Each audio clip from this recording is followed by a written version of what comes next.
Well,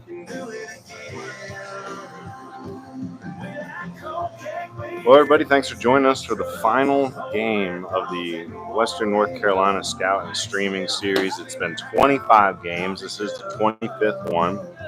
We've seen just about all the baseball that the mountains have to show. But we're down the mountain again here in Cleveland County to watch Crest and Kings Mountain, two solid Big South 3A teams with a lot on the line. Both are probably playoff bound, Kings Mountain for sure. But if they win tonight, that'll secure them second place in the conference and also a home playoff berth, most likely.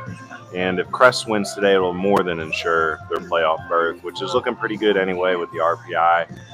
The record may not be great, but they played a good baseball season. They're still the only loss in East Rutherford's record. So we're going to we're probably going to let our PA guys pick it up here in the middle in a minute. They're going to announce the lineups, and then we'll jump back in. Before we go, though, I do want to say thank you so much to our sponsor tonight, Red Bridges Barbecue. Appreciate them stepping up. They're located right here in Shelby. Delicious food, generational restaurant. We'll give you some more information on them, but they're going to run a great deal tonight. It's a one-time deal for the next week. And again, we're taking the live stream down at the end of the night, so you got to be listening. But if you spend $20 this week at Red Bridges and you mention this broadcast, Kings Mountain versus Crest, they're going to give you $5 off your bill. Again, $20 or more. Again, I'll mention that several times throughout the broadcast. By the time playoffs is over and this live stream's back up, you might hear that deal, but you probably done missed out, So I know the guys in the booth are hearing this. They'll probably head down to Red Bridges this week and get themselves $5 off $20 meal. So welcome to Charger Field for tonight's conference matchup between the Kings Mountain Mountaineers and your Crest Chargers. Now for the starting lineups. First for the Kings Mountain Mountaineers. Leading off, playing center field, number 11, Luke Heavner. Batting second, playing shortstop, number 2, Tucker Cash. Batting third, pitching, number 8, Aiden Taylor. Batting fourth, number 12, catching, Camden Zolo.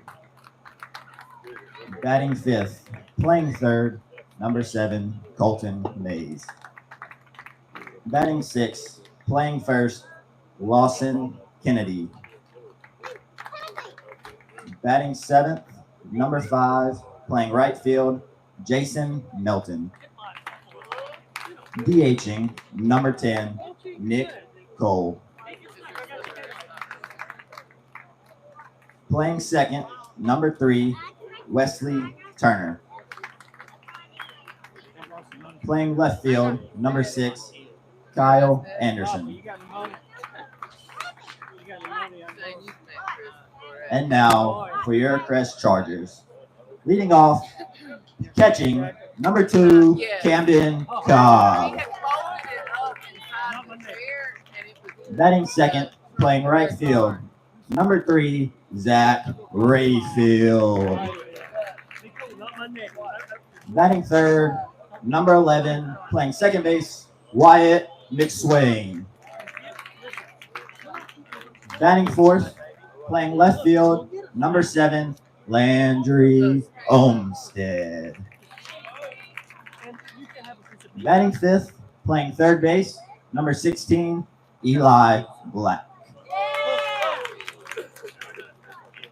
Batting sixth, pitching, number 8, Parker Ramsey. Batting seventh, playing center field, number 1, Houston Cook. DHing tonight, number 26, batting eighth, Asher Smith. Batting ninth, playing short, number 10, Caleb Costner. Playing first base tonight, number 15, Brett Ledbetter. Ladies and gentlemen, will you rise and remove your hats for the playing of tonight's national anthem?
Play ball. Atta boy. It's the second play ball I've heard this season. There needs to be more of that. I love it.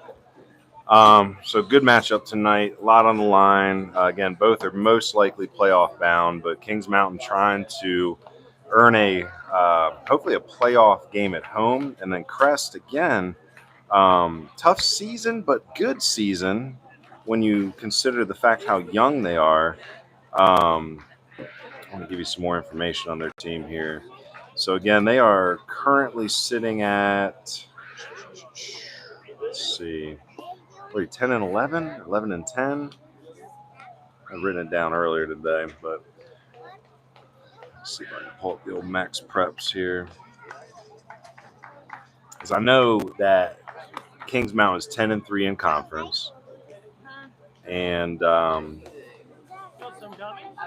Stuart Kramer and North Gaston are both 9 and 4. They're playing tonight, so if Kings Mountain wins, they will definitely secure second place. South Point, who Kings Mountain split with last week, took the conference when Crest beat Kings Mountain on Tuesday. So Crest played the role of spoiler there. But Crest on the season, 7 and 6 in conference. It's a tough conference, a little top heavy. 10 and 11. With their RPI, they should still hopefully have a playoff spot. But if they win tonight, they'll more than ensure a shot at getting at least a berth in 3A. A few college commits to track this evening. For Crest, you have Asher Smith, the Wake Tech commit, shut down with tendinitis, but he's DH'd in this evening. Coach Dudley's got another one coming to him on the other side. Colton Mays, the third baseman for Kings Mountain this evening, is also a Wake Tech commit. And then two Presbyterian commits. One, Braden Patrick, he's actually shut down right now. He came out in the fifth inning of the South Point game with some arm tenderness. And Aiden Taylor, who's pitching tonight for Kings Mountain. Aiden, a shortstop by trade and a 25 grad. And then Camden Zolo, the recent Caldwell baseball commit. So congratulations to him. Leading off in the top of the first for the Kings Mountain Mountaineers, number 11, Luke Heavner. And several to keep an eye on in the lineup tonight. Luke Heavner, one of them, good athlete, natural actions in center field. Coach said that his approach has improved a lot this freshman year. You can see he's not a huge kid yet. Most freshmen are still undersized, but taking his bruises, getting deeper in count, starting to build an approach that is worthy of a leadoff spot. So, Luke Hebner, one to keep an eye on. Strike one here from Ramsey.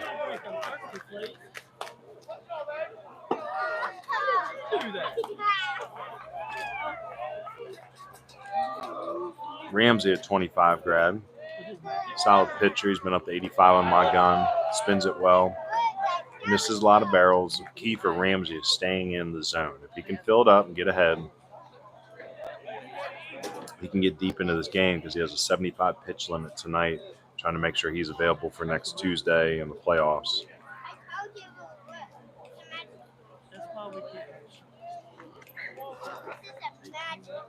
We'll get some radar here on Parker in a minute. Ground ball down third base line. That's going to be a fair ball and past Eli Black. It's going to be a single for Heavner. Single for Heavner brings up number 2, Tucker Cash.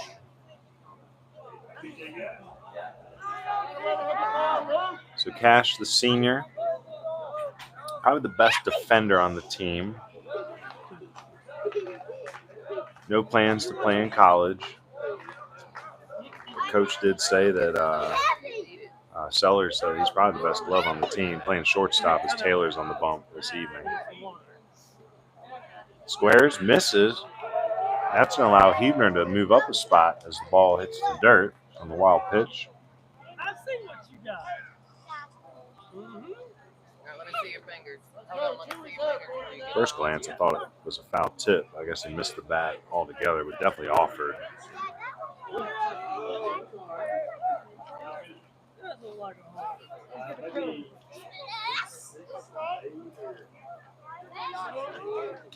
Ramsey sets. That's Costner out at shortstop. Here's another bunt attempt. He's going to throw to first for out number 1. So sack bunt for Cash gets the job done. Sack bunt for Cash brings up number 8, Aiden Taylor.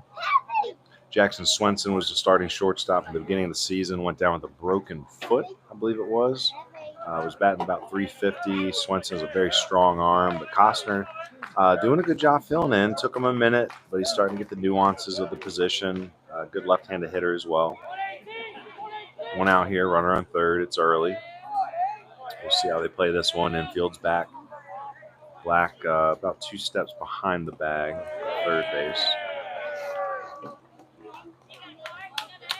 It's Camden Cobb behind the plate. Pretty good catch and throw guy. Blocking, receiving is pretty solid. You did see the one wild pitch there on the bunt. But a wiry kid, moves well left to right. Batting a little better as well this season. And he's one of those, you see a lot of kids in the mountains and the foothills, 5'10", 5'11", $145. Good athletes, just got to get a little stronger. Camden Cobb was the winning pitcher on Tuesday on the bump versus Kings Mountain. It's pitched by Ramsey. Good block up there by Cobb.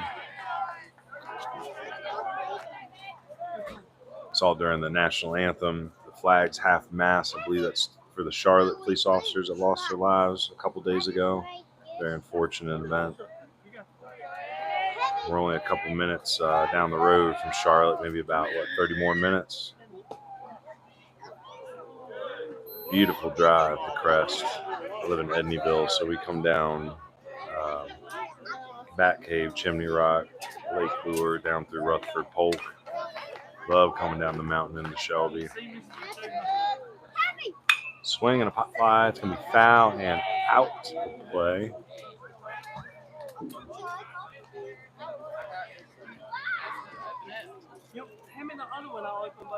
So 3-2 count. Ramsey spins that curveball pretty well. It'll be interesting to see what he goes with here. And Taylor. Again, Taylor, the pitcher this evening. Oh, hits him. So 3-2 pitch, hits him on the thigh. I think he got mostly meat, should be fine.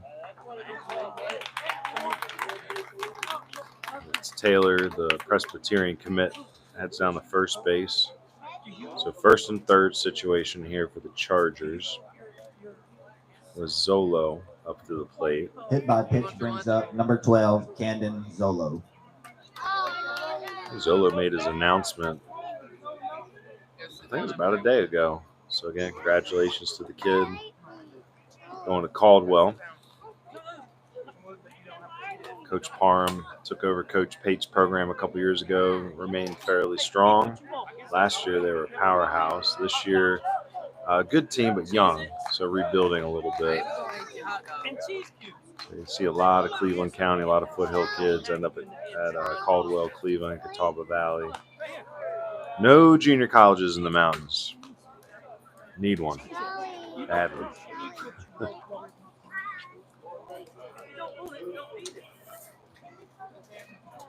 So again, first and third, you got speed on the bases.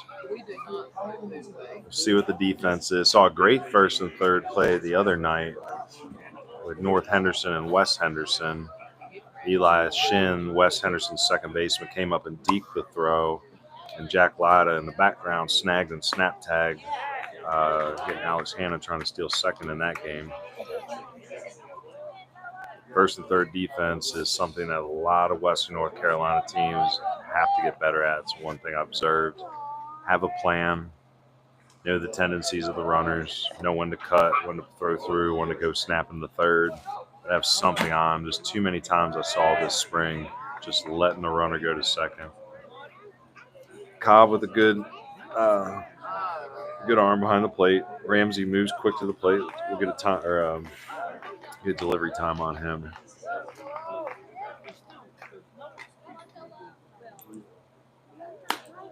One, 2-8 to the plate, not bad. But Ramsey falling behind early on batters. Has good stuff and needs to get ahead and attack so I can let that curveball play. See if the runner's in motion here on a 3-1. Quick snap throw to first. Runner's back in time.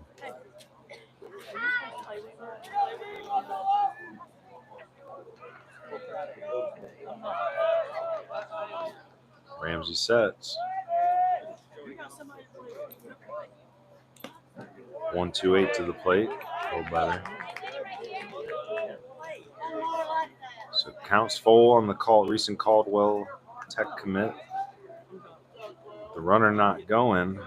Maybe the double play can be in play here. We'll see if he sends him on 3-2. Runner stays put. That's strike. Nope. No, ball 4. Thought he had it on the corner. Y'all got a better angle down there. How much you missed by? I was going to say, good golly. So bases loaded. Looks bad, but at least Ramsey's got the forces.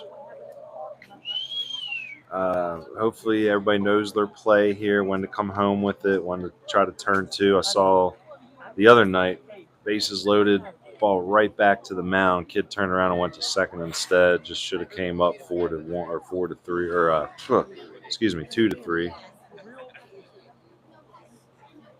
Let's see.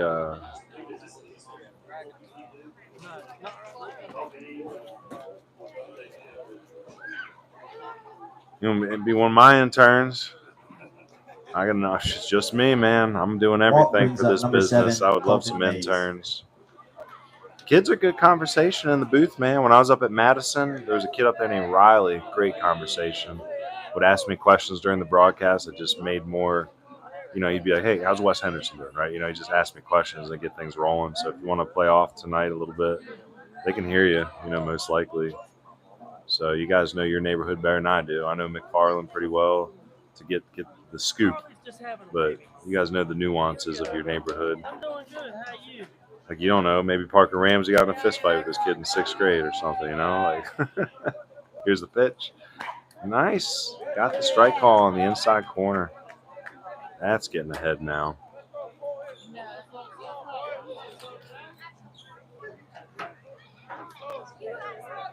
So Zolo went down to first on the walk. Mays, the Wake Tech commit, takes the ball outside. That's where that 3-2 pitch missed on Zolo, so that might just be the zone tonight. No, man. Big kid, right up on the plate. See if that keeps him. Where'd that? That was a miss. I'm not quite sure where that one missed. My golly. He didn't bounce that or something, did it? Being elevated? All right. Again, I don't mind any strike zone as long as it's consistent. Man. 3-1. No, or did he give it to him? All right, 2-2. So subtle call there, 2-2 count. Again, I don't mind any zone as long as it's consistent and not too small. There's been a few times it looks like the zone just disappears. Nice pitch. Must have just dipped low the zone. Again, we're elevated up here in the box. We go to a 3-2 count. Still no score up there.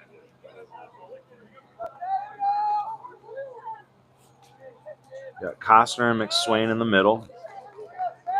Ledbetter up at first. Ground ball. Black with a nice. Ooh, that's unfortunate. So Eli Blackman, a nice little short hop pick on it, but he bounced the throw to Cobb. Cobb did his best to keep his left foot on the plate while going into essentially a blocking position. Now batting number 21, Lawson Kennedy. But the ball bounces up off the chest protector. And that is 1-0 on the fielder's choice.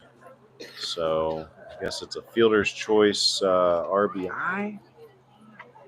I don't know about that. So it's going to be E5 on the throw. We'll say it's an unearned run. So no RBI for Mays. Kennedy up at the plate. Lawson Kennedy, one of 2 freshmen in the lineup tonight for Sellers. Side. A nice little pick by Black there, but just wasn't able to make the throw home. Little bit of hanging of the head out there, so he's going to have to flush it because you know he's going to get more chances. If I'm Sellers and I see Black hanging his head like that, I'm going to be bunting on him here. But we'll see what's in the up his sleeve here for Kings Mountain. So 1-0. 1 down.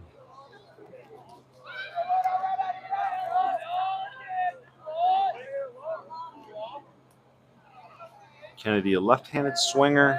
Coach Sellers described him this morning as a when we were talking, doing our scout talk in the early part of the day, described Kennedy as a baby deer. So has that kind of young look to him. Says he has very competitive ABs. But, you know, these kids are still blooming into their young adult bodies. But again, in this conference, earned starting time is impressive. 6-hole tonight.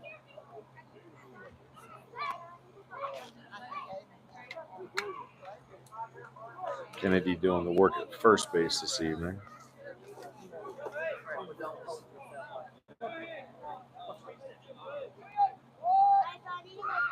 So Ramsey trying to get an out here. Pop fly. It's a good job by Kennedy getting deep in the count.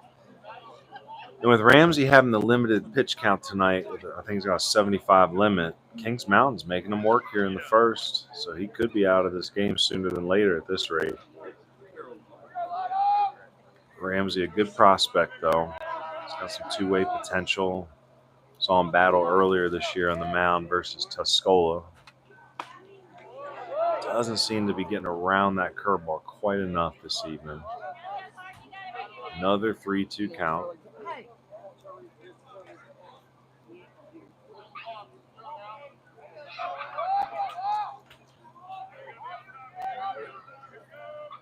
Deep breath by Ramsey. Here's the pitch. Swing and a miss.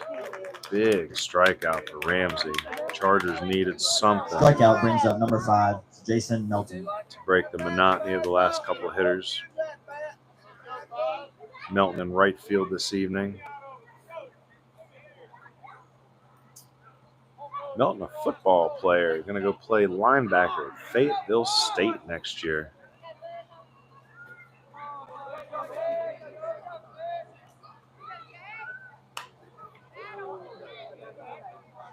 He's got some strong-looking legs. Looks like he could still add a little more weight on the upper body. So Fayetteville State, what division are they for football? That D2 program. So Melton, the football player. Swing, hits a can of corn in center field. Houston Cook, the senior, is in. 2 hands, puts it away. It's the final out. So they send Fly out to center ends the 7 to top the of the plate. first. They're able to gain 1 on 1 hit, but the E5 on the throw home puts an unearned run on the board for Kings Mountain. And that's going to send Crest back in the dugout, coming back out for the bottom of the first. Camden Cobb, Zach Rayfield, and Tucker McSwain.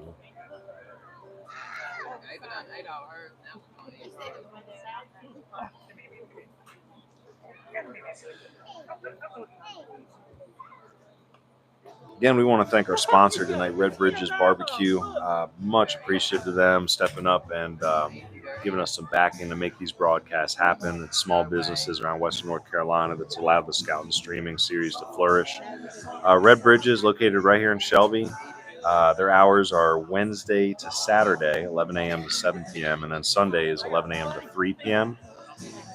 Their number is 704-482-8567. And they are located at 2000 East Dixon Boulevard in Shelby. Closed Monday and Tuesday, but if those hours work for you Wednesday through Saturday, or you're looking for a Sunday lunch, make sure you head into Red Bridges. Delicious menu. It's so funny when I ask their owner, any specials. She always responds, every day is a special. So they've been doing it for a long time. A lot of history there, and we're going to run a little promotion with them this evening and try something new. So for this week only, so again, today is Friday. So at the end of the day, Friday next week, okay, so again, Friday next week, it's only 1 week you can do this. You go into Red Bridges, if you order over $20 worth of food, and you mention the streaming series, the Baseball University of the Blue Ridge broadcast, Kings Mountain Crest game, they'll give you $5 off your bill.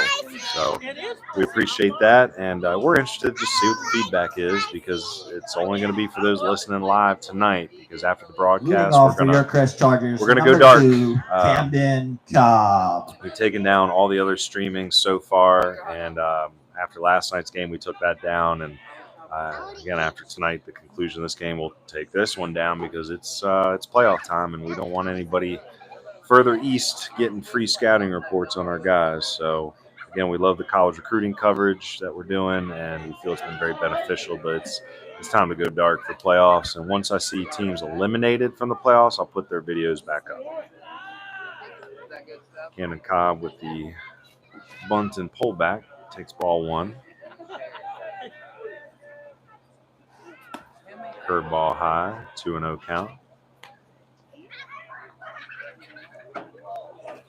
So again, this is Taylor on the bump, Aiden Taylor.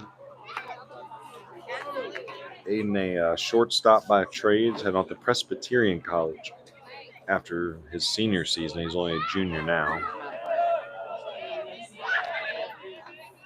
2-1 delivery, subtle delivery. Strike 2. Pitch had a little drop to it. I wonder if that was a changeup.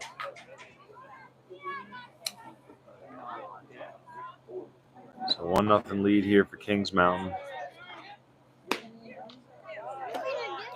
It's ball outside. At least that's consistent with what we saw in the top part of the first inning. It does not seem like that outside corner is going to be there today. 3-2 delivery. Swinging a ground ball to shortstop Cash, down to the knee, throws it across for out number 1.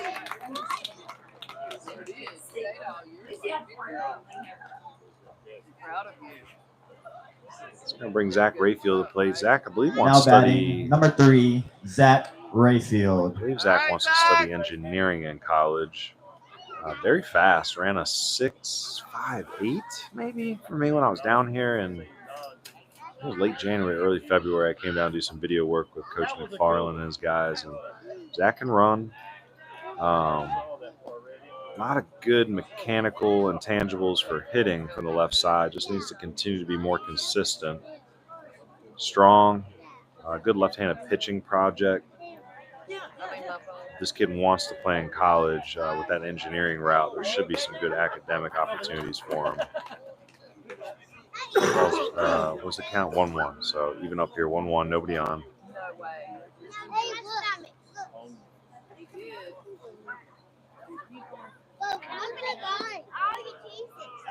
This is inside. 2-1 count.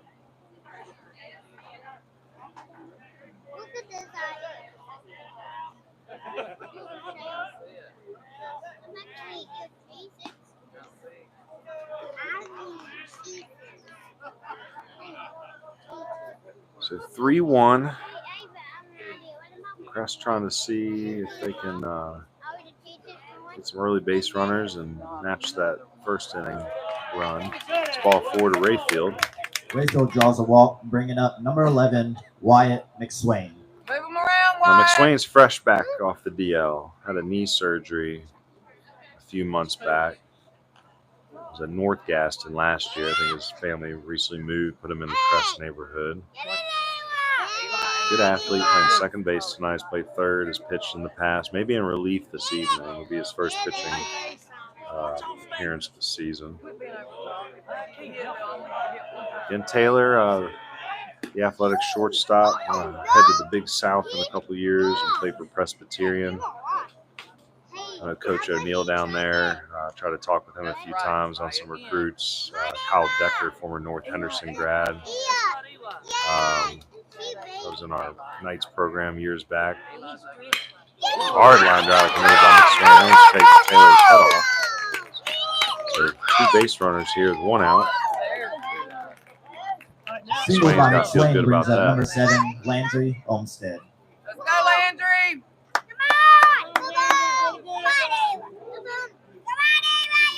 Landry. Charlie, that's Landry. Landry. Presbyterian having a pretty good season. They're 22-22 with 12-6 in conference. D1 season still got a couple weeks left in it before their playoffs start. I think Presbyterian's got Charleston Southern this evening. They got a couple more. They play Western next week, UNCA. They got a weekend series coming up on the 16th through the 18th. So some good college baseball out there. Some of your teams get knocked out from the playoffs early and you're looking for things to do. A lot of kids out here say they want to play college, but they never watched a JUCO game, never watched a D3 game, never watched D2, never watched check. Some have never even been out to a D1. So go out and watch it. Look at the size of the bodies. How hard do they throw? How fast do they run? Use your eyeballs. Landry Olmstead, good young prospect for Coach McFarland. He's a catcher as well, playing left field tonight. Good feel for the game. Hitting well for Coach. Said he's up over 400. Definitely wants to play college baseball. He's made that clear. This will be a fun team to watch over the next couple seasons. A lot of freshman, sophomore talent in this bunch. There's the pitch. Swings to the curveball. That ball's heading in center field. Yep, good read. Let's see if Rayfield can get there at a second. Or McSwain, sorry. I wasn't concerned about Rayfield getting the third. Is McSwain going to second? I know he's still coming back from that injury. Number 16. Sorry. Now batting, number 16, Eli Black. So the E2 sends the runners up Wait for in yours. the scoring position. One out. Did Olmstead strike out on that? 2 outs. My bad. Sorry. So Eli Black trying to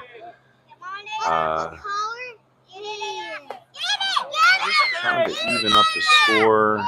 Again, the run came in on the throw-in error home by Black in the first. But baseball's got a funny way of working itself out. We'll see if he can be the hero on the offensive side here in the first, tie the game up. 1-1 count. Good take there. Again, we'll get some radar here in the second inning on these pitchers. Don't like shooting in the first.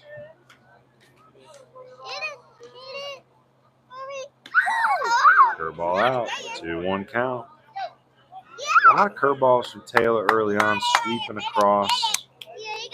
Middle backside approach with some pop, like swing hard, but middle backside might be the way to look against Taylor. All these sweepers. Like right there, front foot's down already.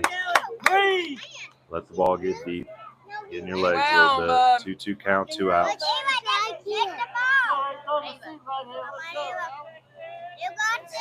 See what sort of secondary Rayfield's getting with the pitcher going from the windup.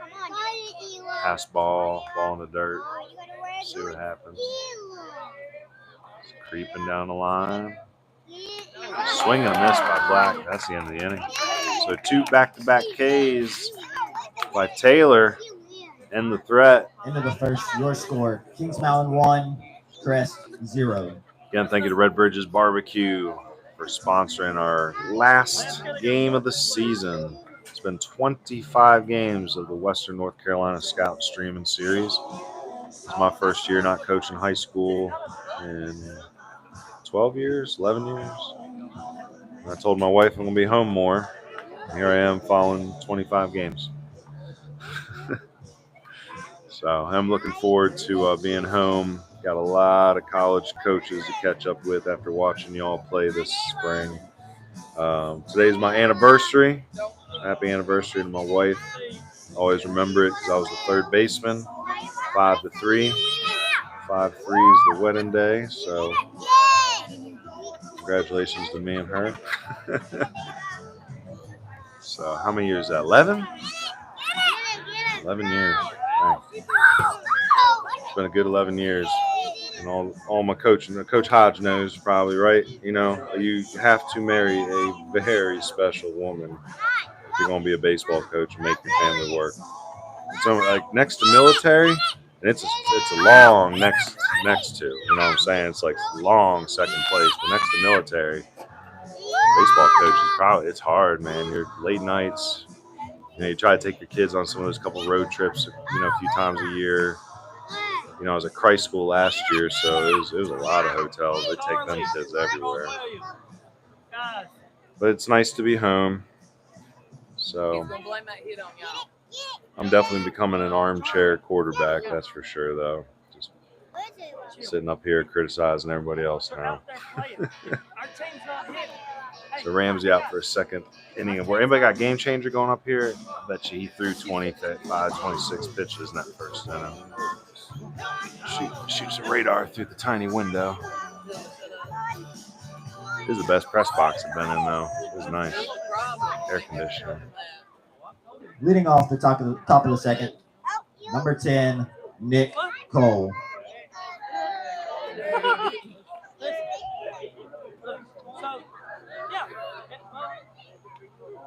Nick Cole is a basketball player. He's going to play junior college baseball or junior college basketball somewhere. I just don't know where. So somewhere down near Pinehurst. So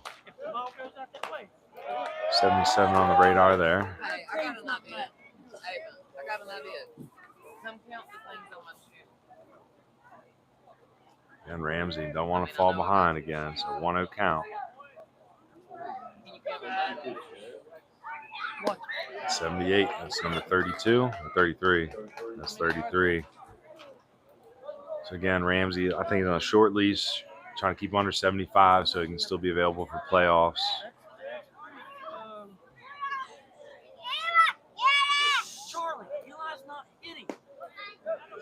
78 steady. So strike one there. That is a subtle strike call. Heck, I'll take JB, or what's his name, Buckner. I'll take him, just have some animation. Strike's going to be a lot bigger, but 79. So Ramsey, I'm guessing Ramsey probably stepped in as the number one once Asher Smith went down. And Asher, pretty talented pitcher. He's heading off to Wake Tech next year. I think he was the pitcher of record in the East Rutherford game. All four. So Ramsey sitting steady, 77 to 79. Brings up number 3, Wesley Turner. Ramsey's been as high as 85 for me. Don't sit there. He's usually sitting 80, 82. So it's a long season.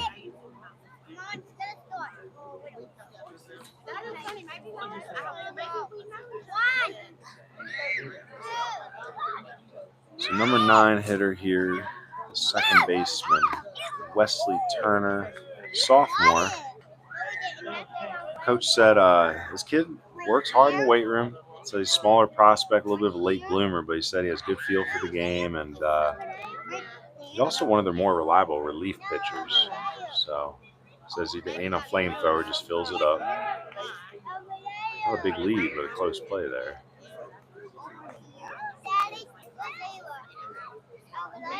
Pretty night. Rain showers are threatening early, but I see some blue skies out over left field. Kind of peeking through some of those clouds. A little bit of sunshine. So 1-1 count.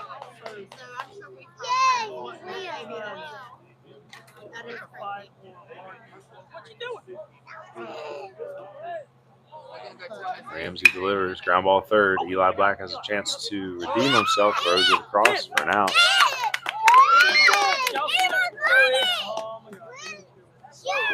A quick transfer, you might have had a play at second, but taking the sure one, getting the Now out. batting, number 11, Luke Heisner. So Cole moves up to second, Heavner up again. Heavner? I don't know. You know that kid? No idea. Sometimes I'll get chats like during the live stream, people, like parents or someone will be watching at home, and they'll comment and be like, this is how you pronounce his name. So we'll see if anybody pops in. Nice curveball. It's a strike.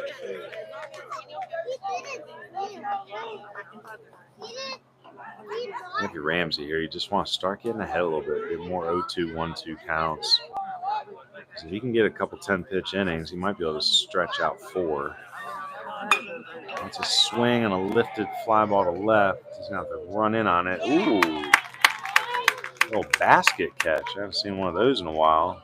So that's Olmstead out there. Again, catcher by trade. Fly ball brings up number 2, Tucker Cash. So again, big swing, but it was nowhere near the barrel. Olmstead, I think, may have went back with his first step before coming in there. He's an athlete. He'll figure it out. And that's just a common theme in varsity baseball is when a freshman or sophomore cracks a lineup, it's not always going to be at their primary position. And I hate hearing excuses throughout the season. It's like, nah, you just got to learn the position. You know, seeing a kid the other night in the North Henderson game, he's an infielder by trade, but he's getting playing time as a freshman. He lost 3 baseballs in the lights during that West Henderson game. They ended up losing 4-2, and I ain't blaming the kid. There's many things that went wrong in that game, but it's just kids need to be more aggressive in their own training sometimes. Like, if you know you're having trouble with those lights, like, stay late, have one of the seniors crank up the hack attack, turn on the lights, and just start blasting balls into outer space and figure it out. You know, can't be affording to make mistakes in a playoff run. Runner's going to third. Oh, stops.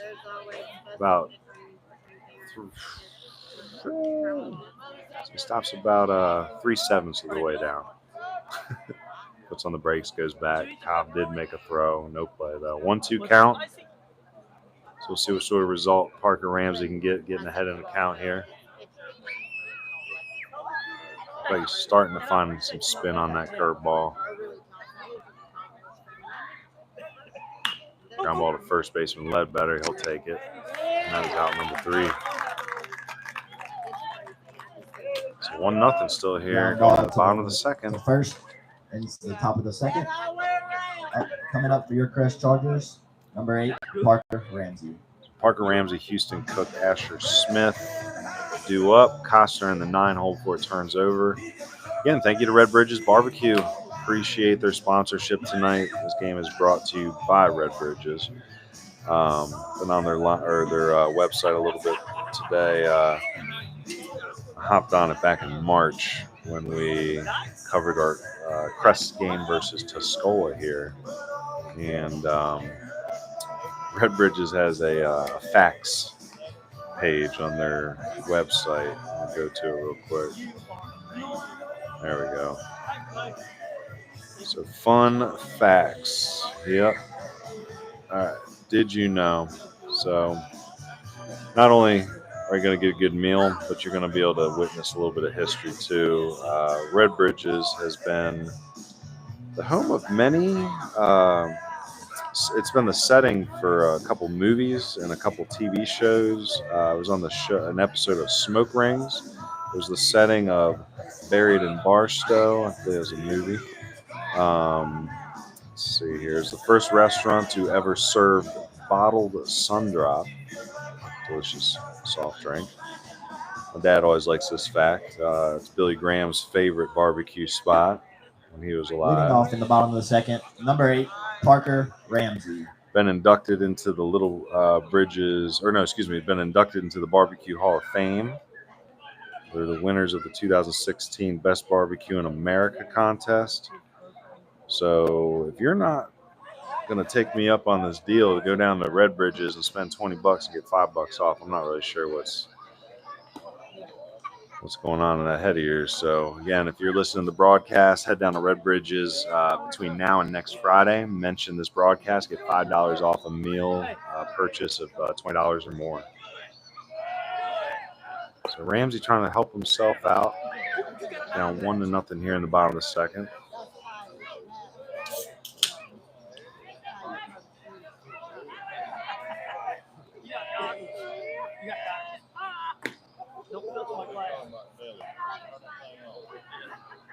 So 1-2 count.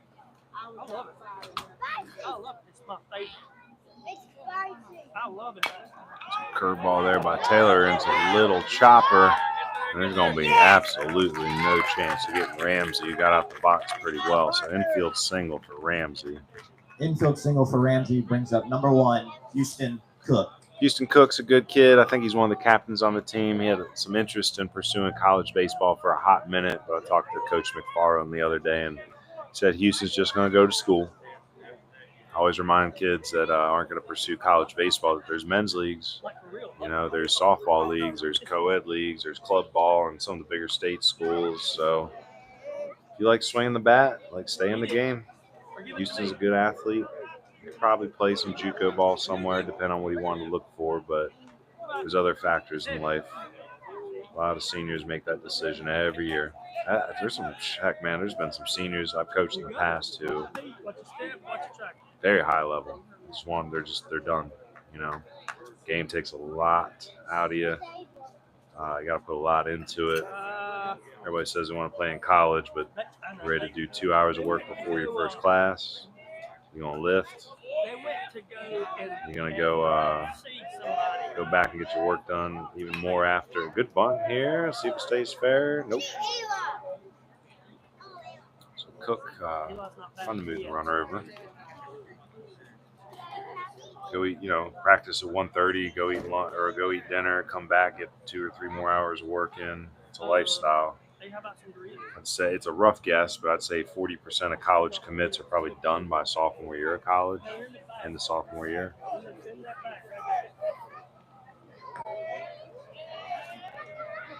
Houston Cook, wiry athlete. Here's the pitch. Ground ball could be 2. Toss to Cash. Throws it through, safe at first. So fielder's choice. So 6-4. It's Cash to Turner. Fielder's choice brings up number 26, Asher Smith. Asher Smith, Wake Tech commit. Good arm, pitched well. Got that W against East Rutherford earlier in the season. Low 80s fastball, 82, 83. Good mix. That's a pass ball. Actually, pass ball or wild pitch? That bounced in front of him. All right, we'll go wild pitch there. Moves Cook up. Charlie, can you give her Doritos? It's okay if they land. Asher Smith, senior. Go get her Doritos too. Base hit probably ties it here. Turner very close at second, right on the bag. That's the hustle back. Looks like Smith is trying to poke it that way. See what I'm saying? That would have been got it. He's got this. And around the infield, it's Mays at third, Cash and Turner up the middle, and Kennedy the first baseman, the young freshman there. There you go. Good job. Kennedy lefty swinger, but a righty over at first. Swing and a pop fly down the right field line. It's going to be foul, but will it get out of play? Barely. What are you telling? 6 inches, it cleared that fence. Tell him thank you.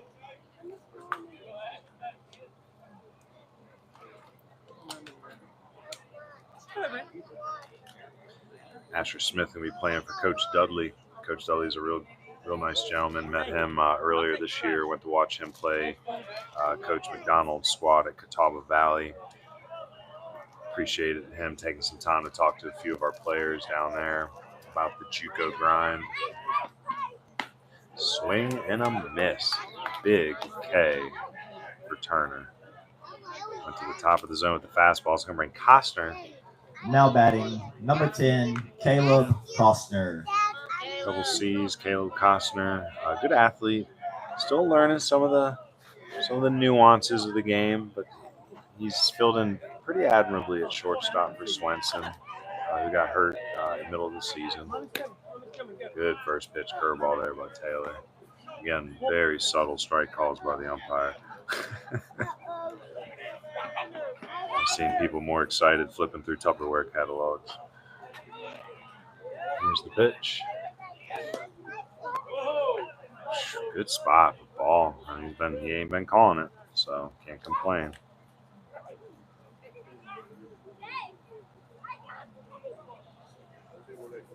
Some more big 3A games going on this evening. Stuart Kramer's playing Forest View, which there's a poke to left field, and that ball's down. That's gonna be trouble. He's not gonna play it cleanly. It's gonna allow Cook to score easily. So RBI single ties it up by Costner. RBI single by Costner brings up number 2, Camden Cobb. So with 2 outs, you Camden Cobb to keep it rolling.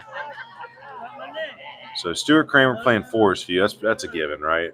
Forest View's pretty god darn awful. Okay. And then Huss is playing Ashbrook, so that's 2 pretty rough teams playing each other. But Huss won 10-0, so none of them are making the playoffs, though, right? Okay. And that's just unfortunate about Western North Carolina baseball. Sometimes you get those teams that get caught in a rut, and it takes a special coach to try to get in there and clean it up. Again, I don't know enough about the Foothills to know the stories of those particular programs, but it's usually Forest View, Huss, and Ashbrook that are at the bottom of the standings in this conference. South Point playing North Gaston tonight, so South Point is clinched. It'll be interesting to see how they use their arms tonight. They're probably going to have a bullpen game. If North Gaston can get the win there, and Crest can upset Kings Mountain, that would make the top of the standings a little more interesting. Line drive base hit, single by Cobb. That's going to go station to station there for Costner.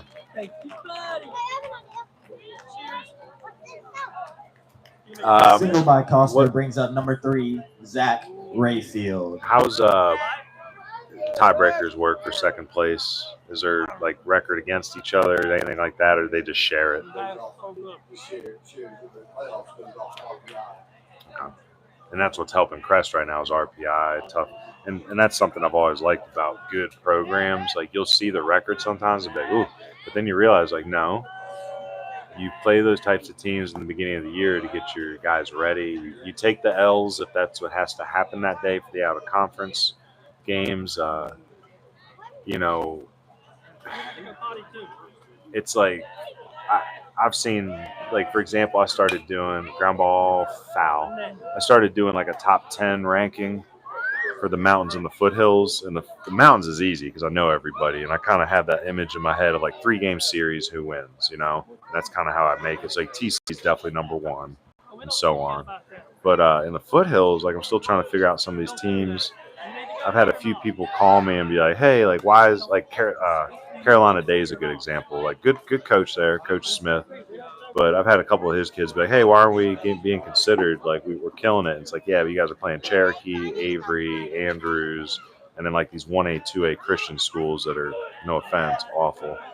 You know, so it's like, I'd rather have Crest at 10 and 11 than some. Oh, that's a base knock to the left. Nope, that's going to stay up. I thought that was going to fly over his head. So a little bit of English on the hard line drive to left. Second. Your But score, it's Kings Mountain LO7 1, for Crest 1. Rayfield. So 1-1. Let's do some social media updates. I wish I had faster fingers here. So quick update on Twitter.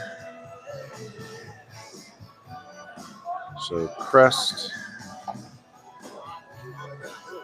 ties it up.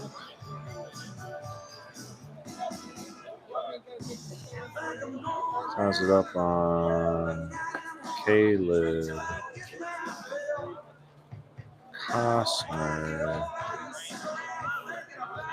This is where I need an intern. Where's Caleb Costner's Twitter? I know it. There it is. Nope, that's not it either. God dang. All right, delete it.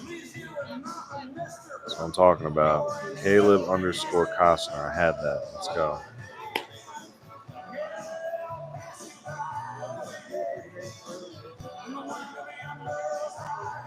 So yeah, I'm just going to go into silence for a minute while I struggle with the internet.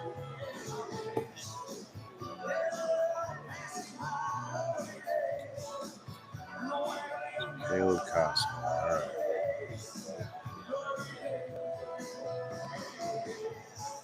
Crest. Load up. Caleb.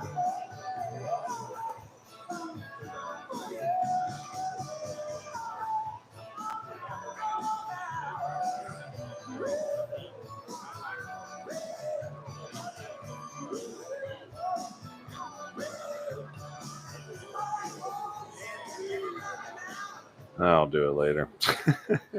Thanks again to Red Bridges Leading Barbecue off the for top of the sponsoring third us for Kings tonight. Mountain, number 8, Aiden Taylor. They sponsored us when we came back down in March, and just much appreciative to them. They seem to really like helping out the local sports teams. They helped us out earlier in the season, or excuse me, back in November. We did our prospect filming at Cleveland Community College, and they fed our coaches that day. So much appreciative to them. Foul ball here, 0-1 count. This is Aiden Taylor, again the starting pitcher tonight, the Presbyterian commit.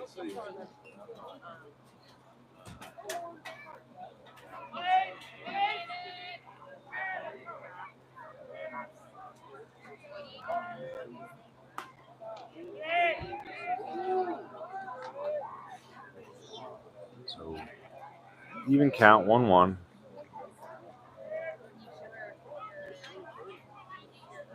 And Taylor, left-handed swinger, right-handed thrower.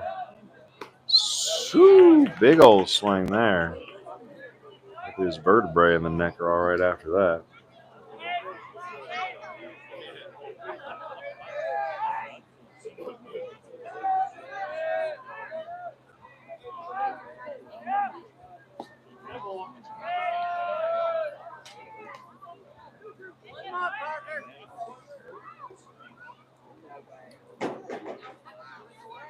All right. So 2-2. Ramsey from the windup. Swing, and that's a hard shot. Ledbetter with a nice play. It's a race to the bag. And Ramsey and Taylor all arrived at about the same time, but Ledbetter steps on it for out number 1.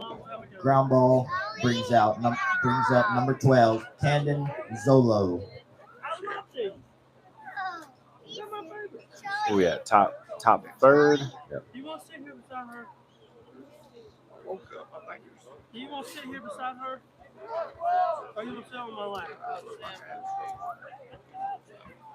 You good?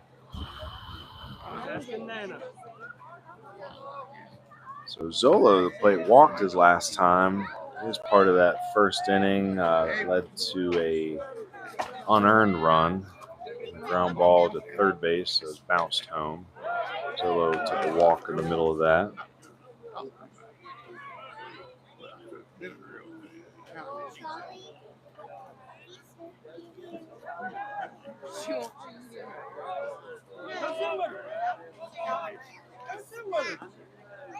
Fastball misses inside. Sit right here with her. He can't sit down. He can't sit still. So Ramsey's fastball sitting here in inning number 3.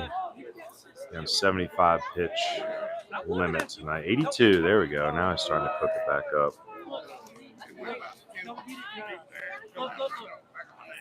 And velo not the most important thing, but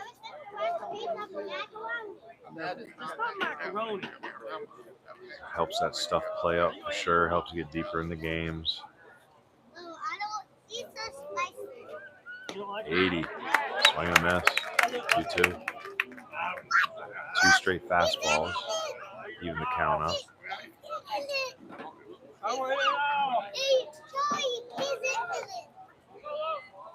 So if he goes back to it, what do you think? I think he goes fastball again.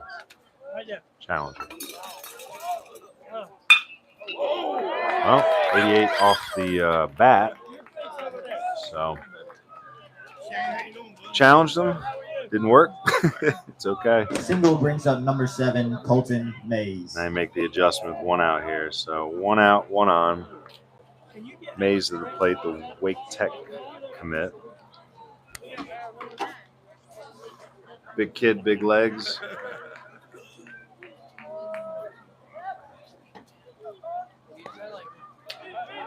Cobb keeps it in front of him. No advancement by the runner there.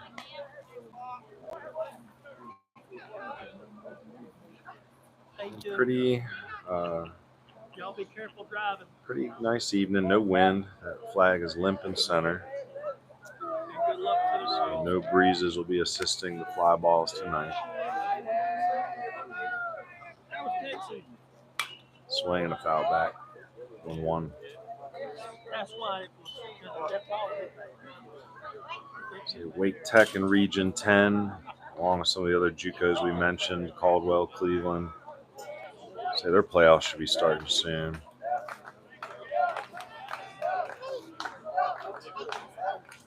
I know the Division III, the USA South playoffs started at Brevard a couple days ago. Oh, Cobb went up the throw, but did not find the grip on the baseball, allows Zolo to steal second base.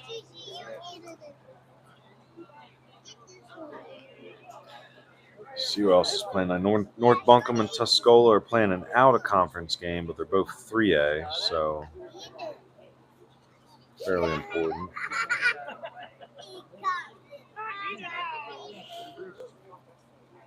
So quick meeting here between the catcher and pitcher and the battery. You eat the cheese. You eat the cheese, and I eat the pepperoni. Bonjour. Bonjour. Bonjour. Bonjour. It's on Louis. Louis said bonjour. Say down in some small school baseball. Looks like Hayesville and Brevard played today, so it's a interesting small school matchup. Yeah, Louis daddy said bonjour. Cherryville playing Burns right now. Looks like there's no score there. Daddy's name is. I wonder if that's their conference championship. Do they do a conference championship? Yeah. Okay, so that's probably theirs. Burns still undefeated. See if they can make another run at it. So Ramsey falls behind 3-1. It's one out. Does have a base open. The lefty on deck.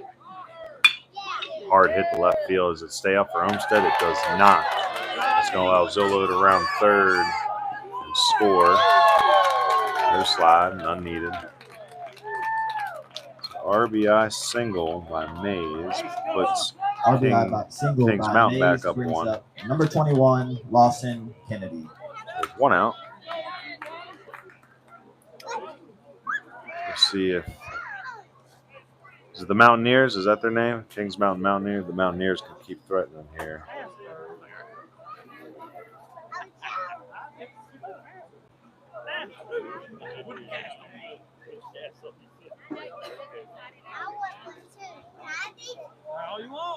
So Parker Ramsey falls behind some of these batters here early. Allows them to stay in the at-bat and get some decent swings on them. Kennedy swings through one there. Mays moves up on the stolen base.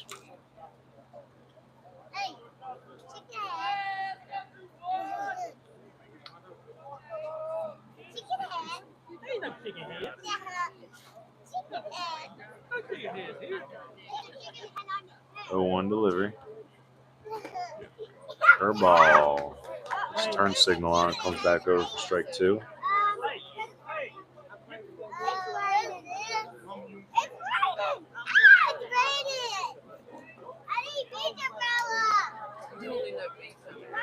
Good job now by Ramsey getting ahead. When he gets ahead, he seems to finish. So let's see.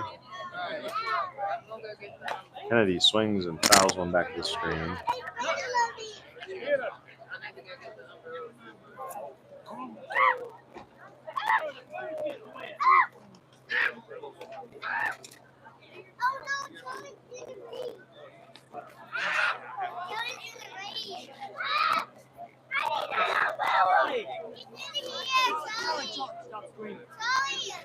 Inside, outside voice.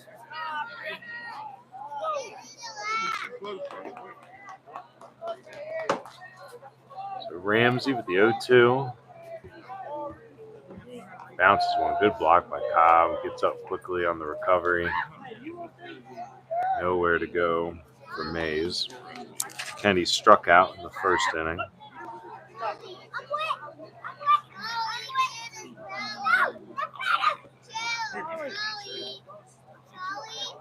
It's been a long season. The broadcast evolved immensely over the last 2 months. Just trying to figure out the best ways to bring these broadcasts to you. Ground ball, second baseman Swain tosses it over for out number 2. Ground ball out brings up number 5, Jason Melton. Been spending more time in the press boxes, getting the elevated view, bigger look at the field. Like tonight, I believe you can see pretty much third to first, all the way across the diamond. Some games where we have the aluminum fences, we can we'll strap up the iPad to the fence. Sometimes do the broadcast down right behind home plate. Pretty comfortable up in the booth this evening. So there's a couple arms getting loose in the bullpen for Crest. Ramsey delivers, swing and a miss. Melton flew out to end the first inning. And Melton, the football player, heading off to Fayetteville State next year.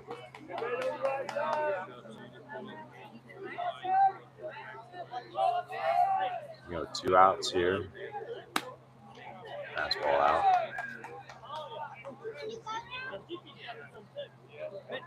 And 3 hits for the Mountaineers, 4 for the Chargers. 2-1. Kings Mountain with the lead. Melton choked up.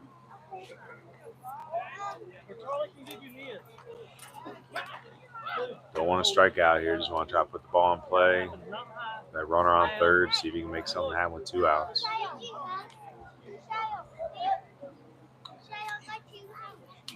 Swing and a miss. Cobb makes the scoop on the play. Shows it to the umpire, but the umpire says, nope, hit the dirt. Cobb throws it down. Out ends the top of the third. For the quick assist put out. Score, Kings Mountain 2, Crest 1. That's the second K of the evening for Ramsey. And Ramsey allowing the 3 hits, 2 runs, 1 unearned. We'll see. What's his pitch count now? See if he comes back out for a 4th inning. 75 was his limit.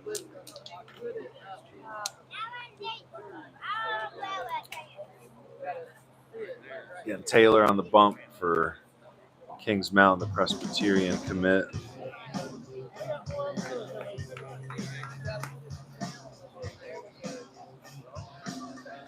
Again, tough night for college coaches to tune in. It's Friday. You know, I mean, most colleges are playing this evening, so it's a bummer. I got to take it down right away after the game, so we're going to have to make sure that this link gets out to the players so they can send it out, and then try to get some college coaches that would be valuable too. So. Leading off in the bottom of the third, number 11, Wyatt McSwain.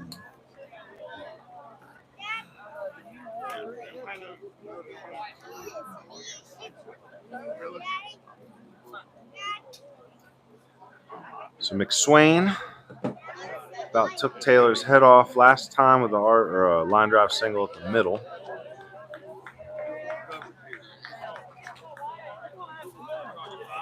McSwain was stranded in the first inning. A couple base runners on second and third before Taylor knuckled down and struck out 2 to end the inning. Some radar on Taylor.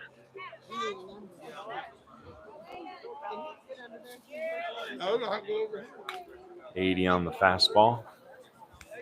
Fouled off.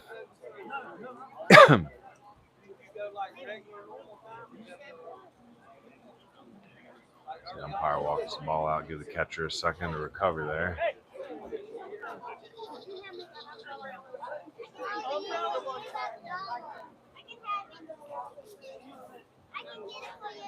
It's always a nice common courtesy thing to do.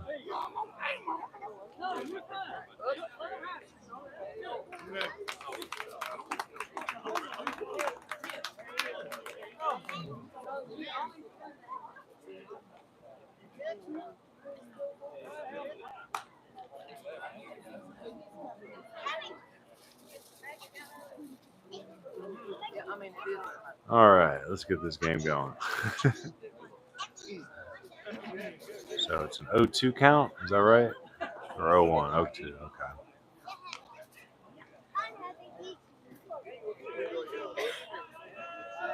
All right, 0-2 delivery.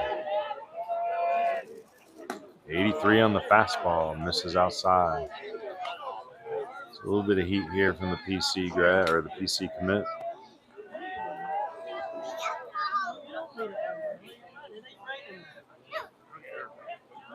Shakes a couple signs off.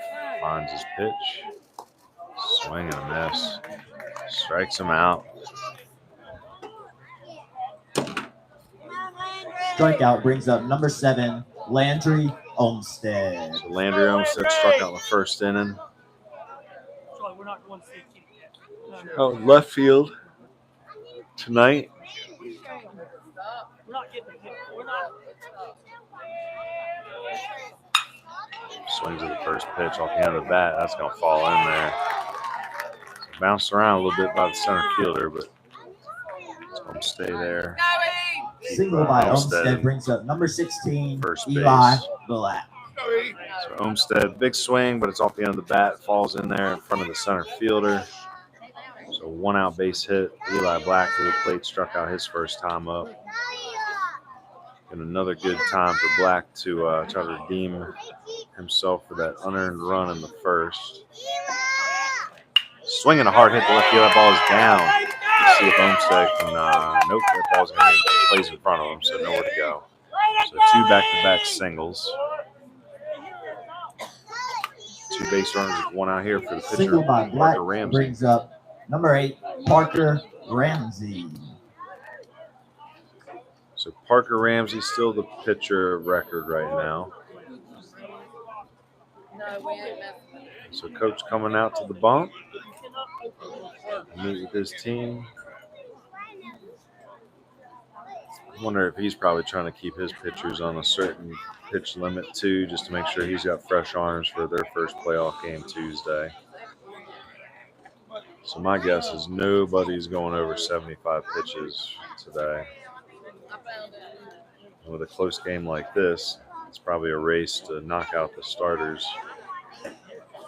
See whose bullpen's stronger.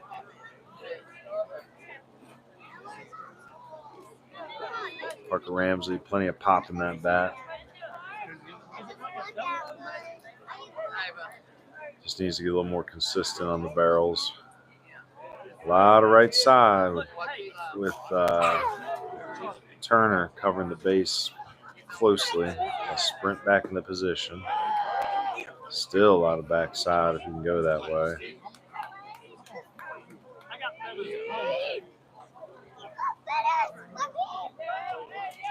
Lights on, but still about twilight. Got probably about 30 minutes more of twilight daylight before it gets into the night sky.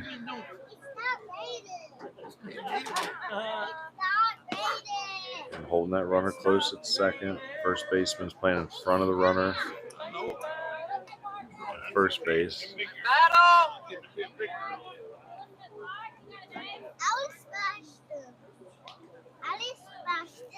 Third baseman on the edge, on the cut of the grass. Will take a step in as the pitch is delivered. Swing and missed the curve. And again, with that second baseman playing so tight in the middle, you Strikeout brings up number 1, Houston Cook. Gotta try to let that curve get a little deeper and just follow the curve to right field. Shoot it that way. So strikeout. Last time that it was a lot like the first inning. They had 2 runners on, 1 out, and the K started coming. So let's see if Houston Cook can break that trend. He scored the first run of the game, reached on a fielder's choice, came around on the RBI single by Costner.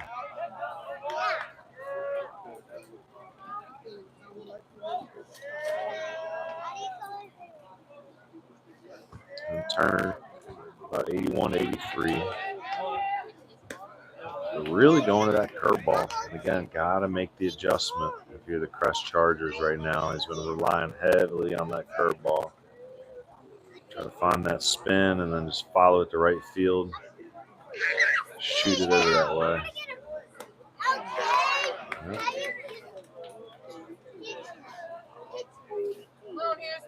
Anybody want to guess what pitch he's going to throw? Let's see. I mean, he might go heat, but I don't know why. Last 2 batters have been just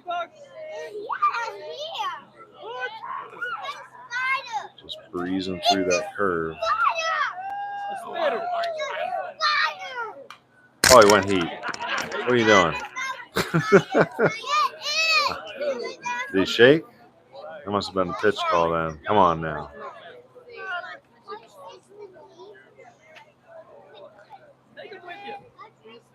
Let's see what he goes to now.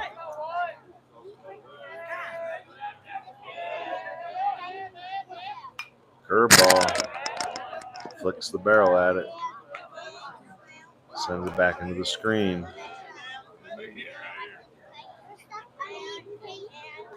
It's a big spot here for Houston Cook, the senior. 1-2 count. Yeah, I don't know why the third baseman's up so far with a 1-2 count and 2 outs, but we'll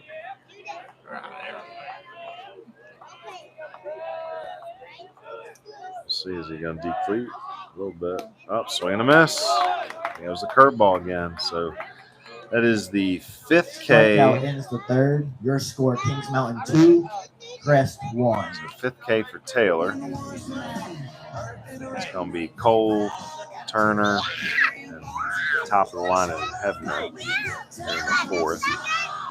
Again, thank you to Red Bridges Barbecue. Appreciate the heck out of their sponsorship this evening. Let's see here.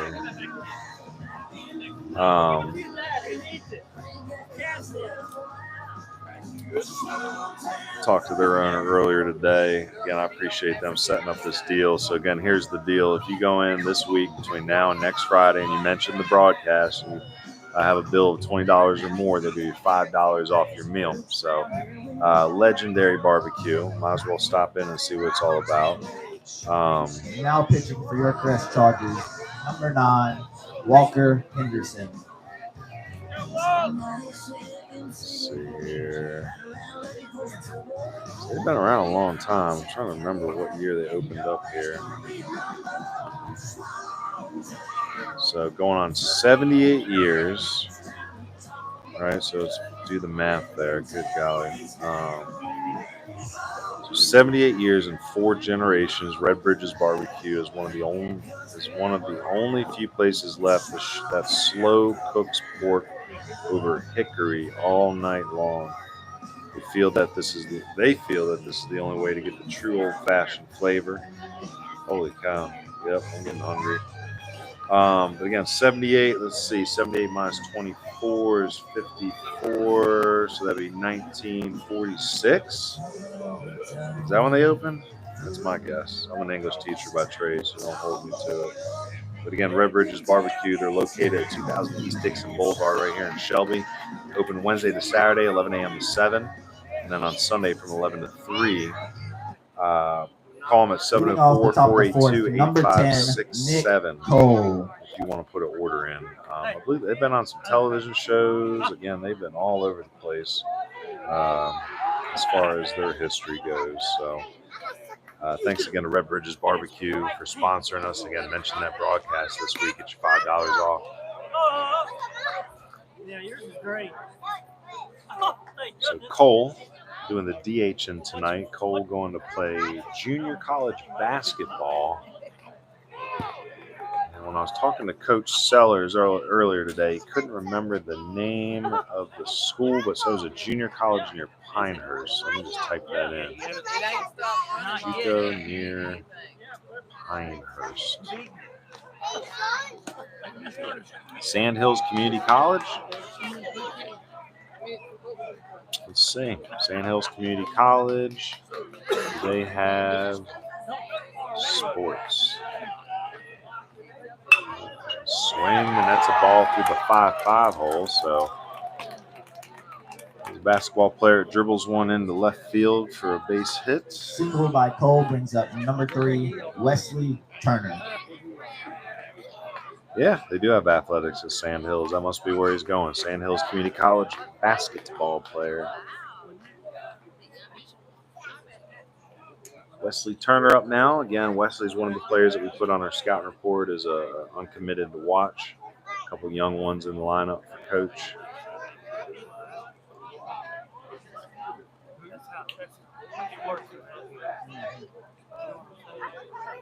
Turner playing second base tonight. Grounded out to third base for the first out in the second inning. Hard shot. Foul.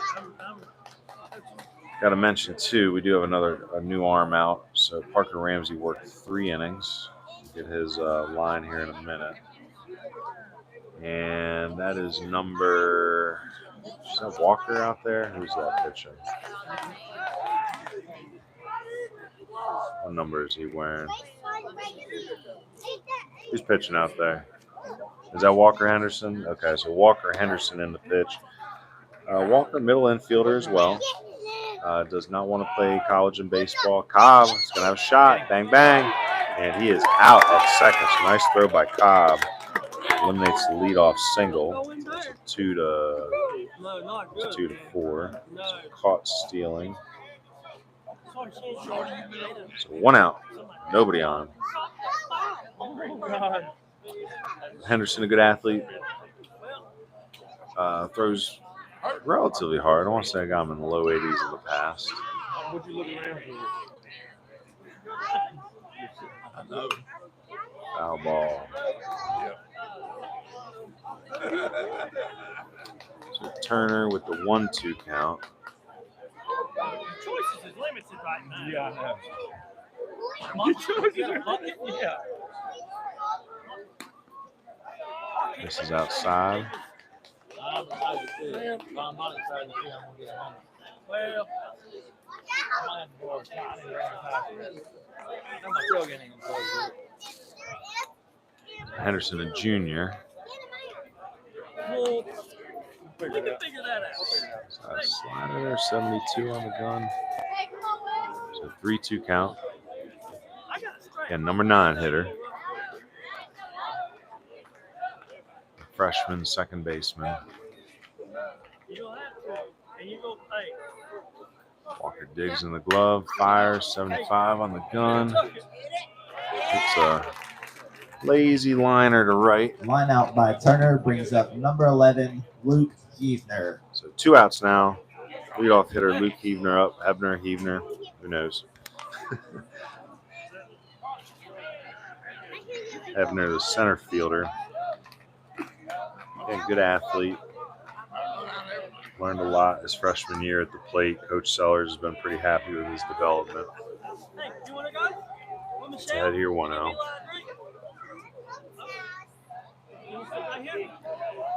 And Crest trying to keep this game close here. Still early, only the top of the 4th. Henderson delivers. Foul ball. 1-1 count. A lot of action at the campus today when I pulled up. Was there some other sports playing, some games this evening? Was it softball, girls soccer, or something else going over there? Yeah. Anybody else having a good season for your spring teams? Softball gonna make playoffs? Okay. And they do it a little different down here than some of the other states I worked in. With boys in the fall, girls soccer in the spring. Right? Curveball stays up. 2-2 count. So again, Camden Cobb mowing down the runner, trying to steal second. It's helped. 2 quick outs via the caught stealing and the line out to right.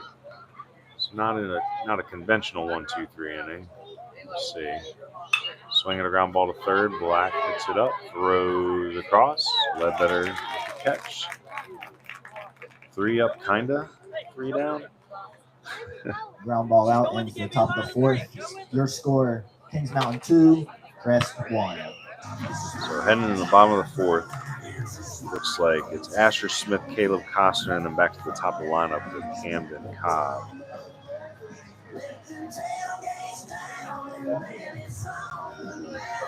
Or for you, is that Parker at third base that got that? Oh, so it's Ramsey at third base. Okay, so Ramsey. Okay, so that might be a straight switch. So Walker in for Black. I bet you by the next time Eli comes up, though, he'll probably sub back in to hit with the re-entry rule. Go to a bullpen option. So Taylor's going to come back out for the 4th. So 3 innings for Parker Ramsey this evening. Parker gave up 5 hits, 2 runs, but only 1 was earned. Struck out 2. Walks, let's see, had 1 walk, 2 walks, Leading off in the bottom and of a the hit by fourth, pitch. number 26, Asher Smith. It's not a bad night. His arm will be fresh for playoffs. Henderson works 1 inning. We'll see if he comes. He'll probably come back out for more. And then again, Taylor working hard up there. He's allowed 1 run, earned run, on the RBI by Costner. He's on deck.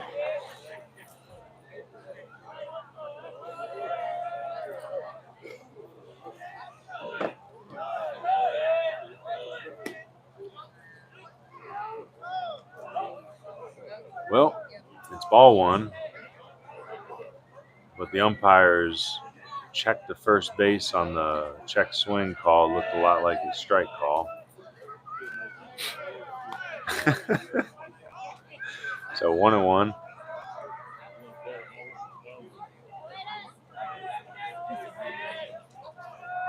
I mean, you got to give umpires credit. It's a tough job. There's been a few times this year where games have actually been rescheduled because they couldn't get umpires. So, you got to respect umpires. You got to treat them well, but, part of it is, pushing them around is the head coach's job if there needs to be something said. Pretty good umpiring this year. Ran into a few. Saw some very questionable calls this year. I saw an umpire crew call 2 people out on a batter's interference on a steal. The guy stealing second, the guy swung through it, batter's interference, but called both of them out. It's not the right call. You only call the batter out, I believe. Runner goes back to first. And then I seen one kid bunted the ball down the first base line, starts to run out the box. The ball bounces up, hits him. He's out.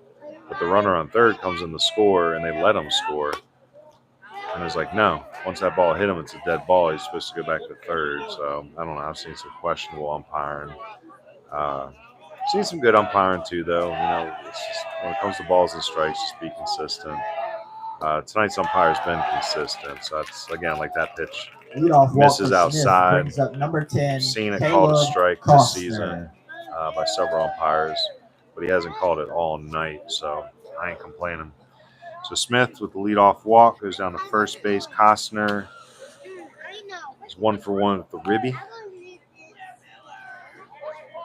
Long set of signs from Coach McFarland down at third. Squares the bunt, pulls back, ball 1. I was going to say, with Costner, the lefty, in the box, obstructs the catcher a little bit. Again, Smith, I don't know if he's a stolen base threat down there at first, but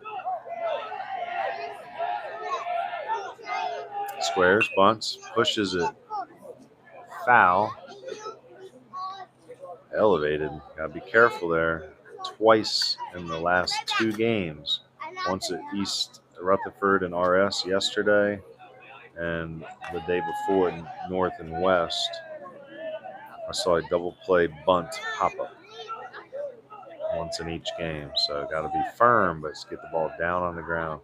Costner checks his swing. Ball 2. Did not square for the bunt there. Taylor asking the umpire, where did he miss? No response.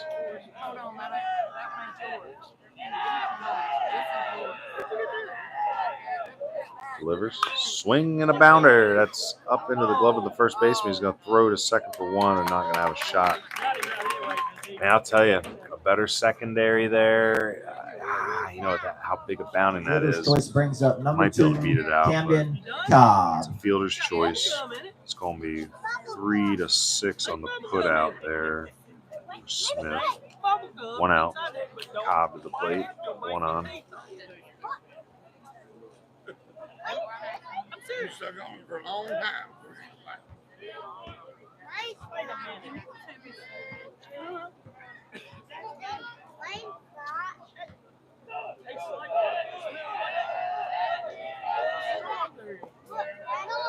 Takes ball 1 here.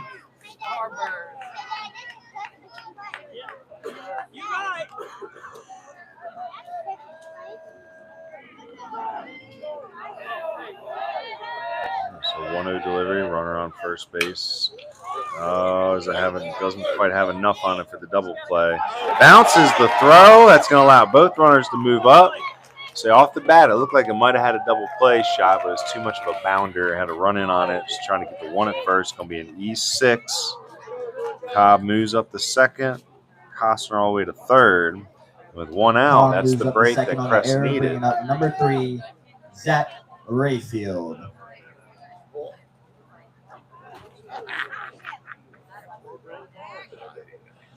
So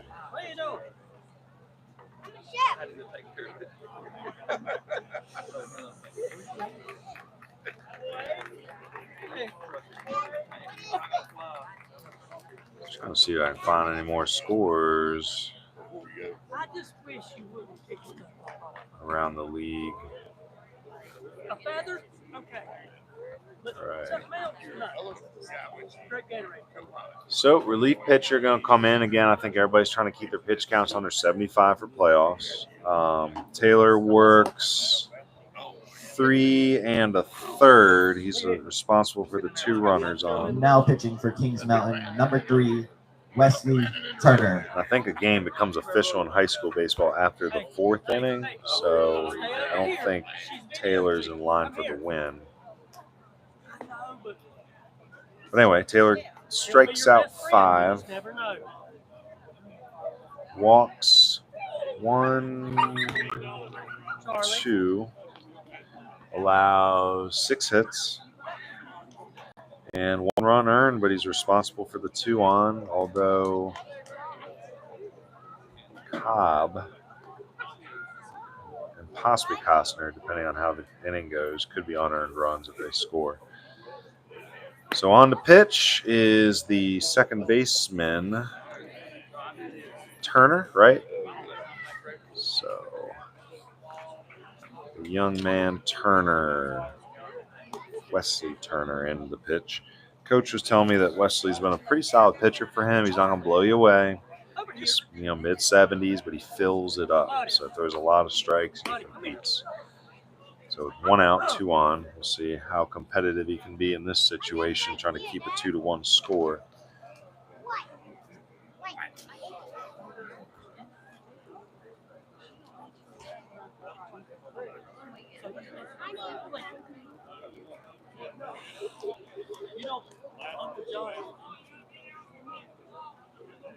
All right, so we're going to resume here.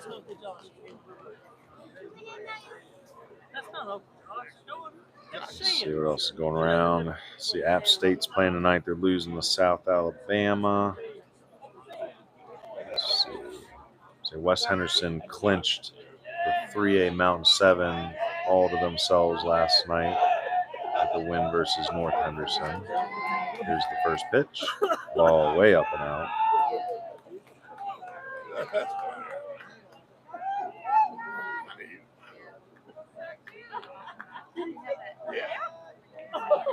So 1-0 count. Say infield is up with the runners on second and third. And that is a fly ball into center field. That is going to get the job done. Tagging up at third is Costner. He's going to come in to score the tying run. So sac fly, RBI by Zach Rayfield. Sac fly, RBI by Rayfield. Brings up number 11, Wyatt McSwain. So Wyatt McSwain to the plate. And that go-ahead run is at second base with 2 outs. McSwain, hard single his first time up, struck out in his second at bat. So looks like Charlotte's winning tonight. They're playing Rice. That's a tough match. There's a shot to left field, and that ball is up and in. Oh, he reaches up and makes the catch. What a nice play out there in left field by, is that Anderson out there? Yeah, so that's Line out Jalee. by McSwain ends the inning. Your score, Kings Make sure I say his Mountain 2, name right here. Crest 2. But that was Kylie Anderson in left field. He is being DH for, so that's why they put him out there, because that almost put the Chargers up. That ball was about 2 inches from flying over his glove. So flies out for the third out. So tie ball game, though. on the Rayfield sack fly. So let's get into the social media and update that on Twitter. So Zach, is it Zach with a K? Is that how he spells his name? Zach Rayfield with the sack fly.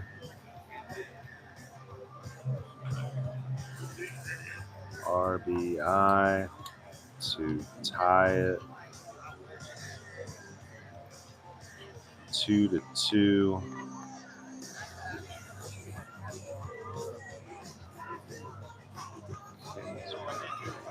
So Crest and Kings Mountain. Oh yeah, we are top 5.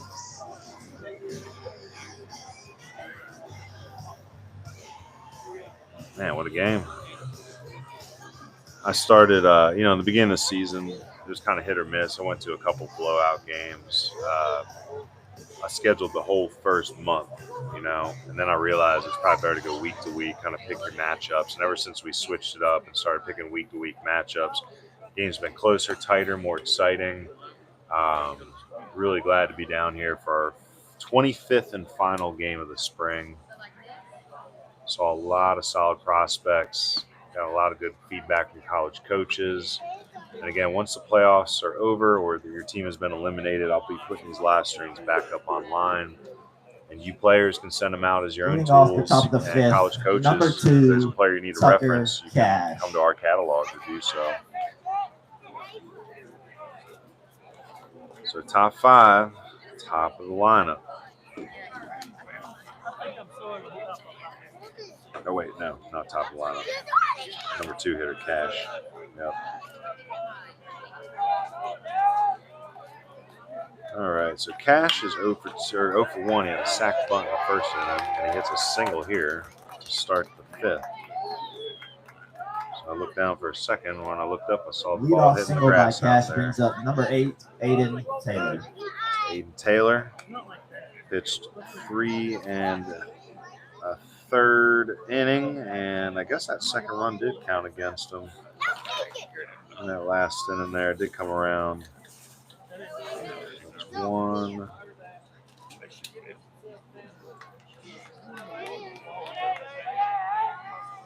That's going to be an unearned run for him, too, on the E6. So he gives up 3 runs, but only 1 earned.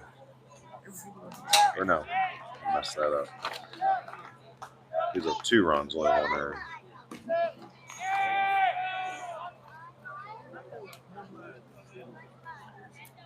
So Taylor, 0 for 1 with the hit by pitch. Presbyterian commit. Curveball makes its way across the plate for a strike, 1-1. So Walker Henderson out for a second inning of work. Relieving Parker Ramsey, worked 3 innings. That tie score takes Parker Ramsey off the hook for a potential loss. No decision for him. Fastball fades out. 2-1 count.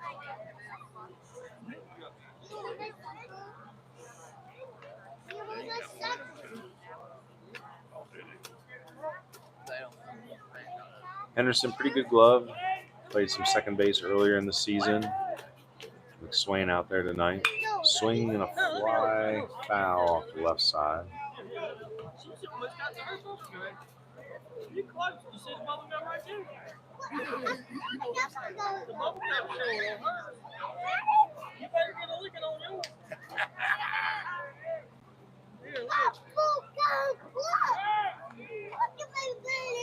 So pick-off attempt at first base. Try to keep the runner close with the lefty in the box. 2-2 count. Might not be a bad time to try to put the runner in motion. Camden Cobb has already thrown 1 out tonight. Another quick throw. Safe.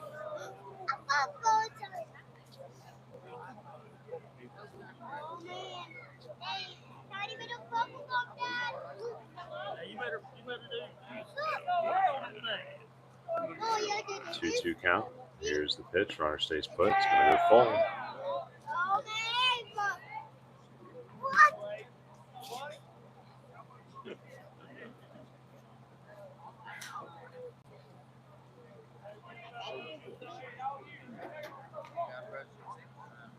Yeah, good. So full count. Nobody out. Throw down to second. Is that a strike him out throw on that? It is not. It's ball 4. I was waiting for a call from the umpire here. I didn't hear anything. Walk brings up number 12. Throw don't matter anyway. Zolo. So even if you would have got him, it's still ball 4. So 2 on now. Nobody out. Zolo, the recent commit to Caldwell, up. So good throw by Cobb, but all for naught.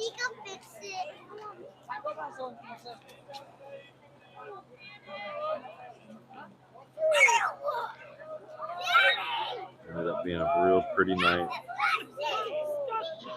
Henderson delivers. Swing. Yes, he did. Strike 1.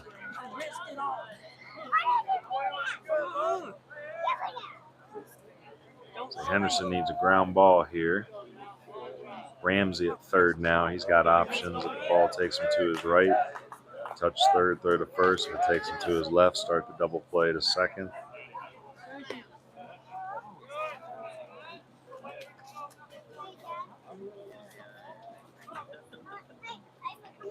1-1 count. Top 5 here.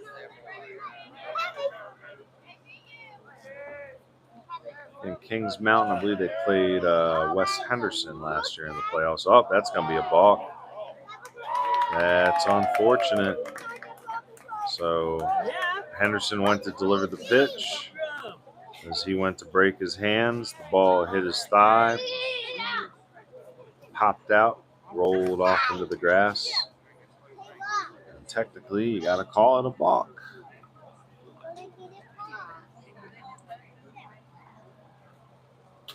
So, coach, it's a pitching coach. Which coach is that?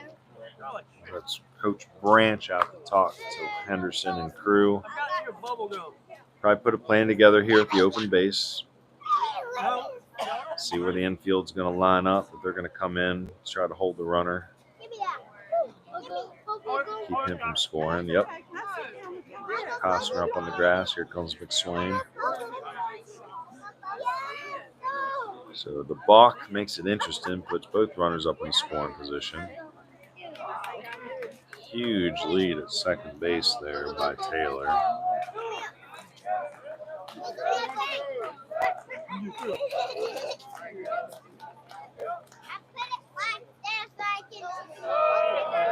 Pitch misses. 2-1.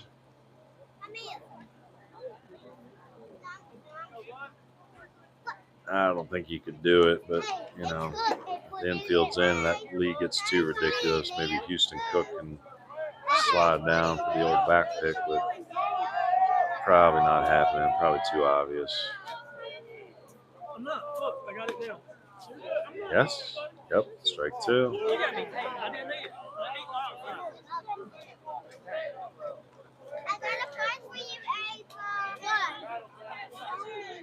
So 2-2 count. Big pitch here for Henderson. Nobody out. Way outside. So 3-2 count here to the 4-hitter Zolo. Does have the base open. Mays on deck. Had the RBI single in the 3rd inning.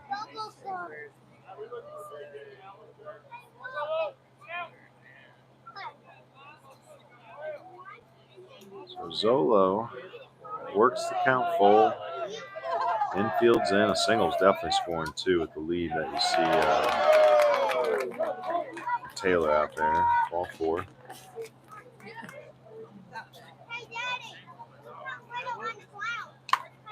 So bases loaded. Walk brings up number 7, Colton Mays. So Branch had a visit. Now Coach McFarland coming up to take the ball from Henderson. So bases loaded. Henderson has worked 1 inning officially. All three runners are tabbed to Henderson. Gives up 2 hits. No runs yet. 2 walks. No Ks, no hit by pitches. And he's responsible for the 3 runners on base. And Coach McFarland's going to go to the sidearm slingers at Jackson Queen. So Jackson drops down, sidearm, fastball, curveball, changeup. He's had some good innings this year. Pretty reliable arm. Could be a good pitcher in college as that 1 inning guy or once through the lineup guy. Or kind of your old crap arm when you're in the middle of a jam. Need something different. But Queen, again, I got to get with him. He did some video with us a couple years ago at Mars Hill. Just got to get with him and see what his college ambition is for baseball.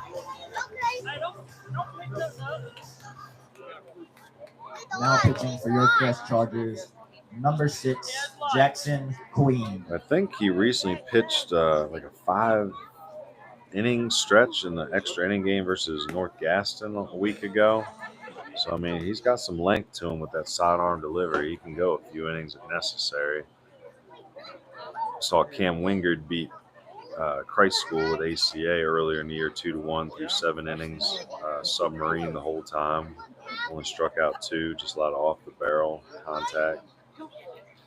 So bases loaded here for Mays, the Wake Tech commit. He's the one that hit the ground ball to Eli Black in the first inning. It came home for the unearned run. Fielder's choice, and they had the RBI single in the third, so 1 for 2 with a ribby. Takes a ball outside here. Queen might not like that call, but that's been consistent with that umpire all night.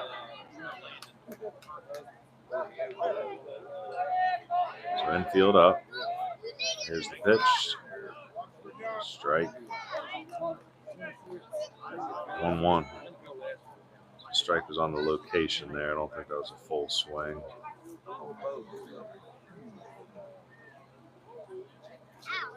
And outfield pretty much straight away. Queen delivers. And ball outside. Okay, 2-1.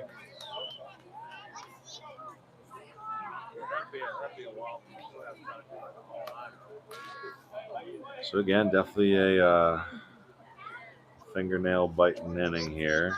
Nobody out. Bases loaded on the single and 2 walks. There's a strike. So he's definitely got Mays leaning a little bit on that front foot. He's striding with his hands instead of staying centered with his legs here on the slower velo. Up on that plate. Maybe try dot it inside. Oh, big swing there. Left field. Is Olmstead going to make a play? He does. Runner tags. Throw comes home. No play and nobody backing up either. So Queen not quite in position to be backing up properly. It's going to be an out. The throw comes home, but unfortunately, I guess we got to go E7 on the throw. That allows the runners to move up. RBI sac fly by Colton Mays brings up number 21, Lawson Kennedy. These boys move up on the E7. 3-2.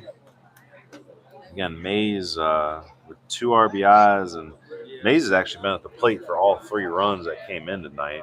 Again, I didn't give him an RBI on the first one because it was a fielder's choice on the throw home, and should have been nailed at the plate. So 3-2. Kennedy up now with some runners in scoring position. Chargers got to try to limit the damage here. Only down by 1 with 3 full at bats, 3 turns left. Queen misses out. That play ended up being a little closer at home than I thought. The throw was just offline, and Queen was only about 4 or 5 steps behind Cobb actually kind of drifting up the first baseline a little bit. And you pitchers at home, you got to be way back there. Ground ball to Ledbetter. Looks the runner back at first base. Nice play by the first baseman. Nice play by the first baseman to hold the runner at third, Taylor. Ground ball out brings up number 5, Jason Melton. Melton's 0 for 2, struck out his last time up. A big out right there. So nice play by Ledbetter. Good job by Queen to come in to start filling the zone, get 2 quick outs.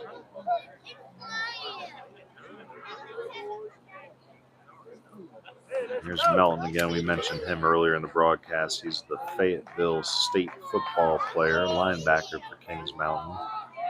Going to be playing college football. There's a pitch on the corner, strike 1.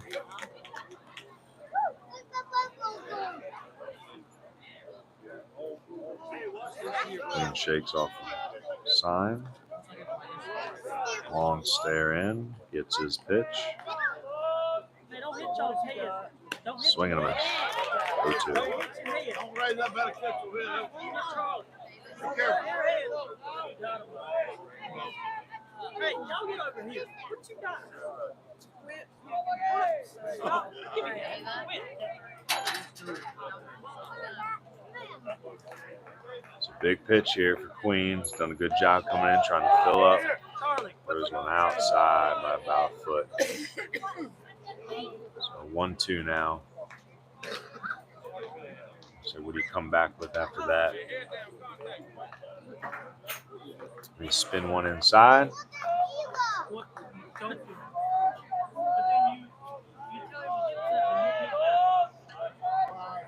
Here's the pitch. Huh. Not quite sure it missed. Thought he got the inside part of the plate. Cobb jumped up like he was heading back into the dugout. Coach McFarland's wondering where that pitch is too. So 2-2 count, 2 outs, 2 on. Queen's gonna try again. Spins it. Swing and a miss. Queen comes in, gets the big 3 outs. At the top of the 5th, your score: Kings Mountain 3, Crest 2. And the sac fly RBI by Mays is a big difference maker here, but good job by Queen after Henderson loaded the bases to get out of it with just giving up 1. So, again, thank you to Red Bridges Barbecue. This game is brought to you by them. Small businesses like them that help us run these Scout and Streaming Series matchups. Again, head into their location in Shelby. And if you hit them up between now and next Friday, and you mention this broadcast, they're going to give you $5 off your meal if you make a purchase of $20 or more. So again, thank you to Red Bridges Barbecue. They're a mainstay, and Shelby been here for 78 years, 4 generations of business.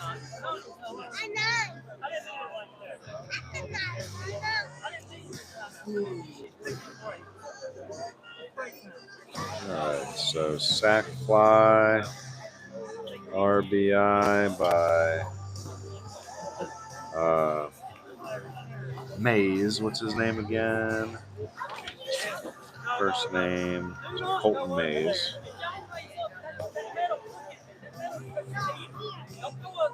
Gives Kings Mountain the lead back.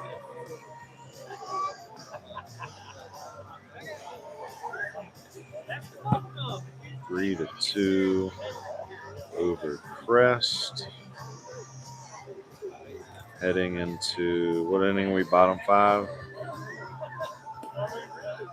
Bottom 5.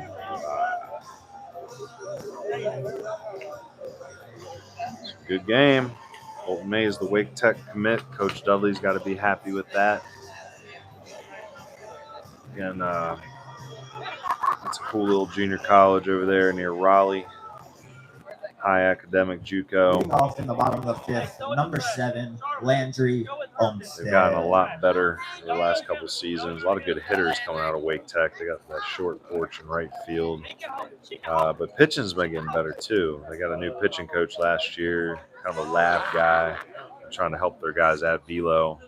Many of their pitchers So freshman pitchers this year gained about 4 or 5 miles per hour in the fall. I know that's what Asher Smith's hoping when he gets there. Mays is going to be more there for the slugging, Smith for the pitching. Olmsted up now, the left fielder this evening. Swing and a fly ball to right field. That's going to stay up. Good hit, Landry. Stay up for Melton, so he tracks it down. Quick out. Hit it hard. So 1 for 3 day for Olmsted right now. Now batting number 6, Jackson Queen. So Jackson Queen. And so, yeah, Walker Henderson was in the spot, but with Queen in.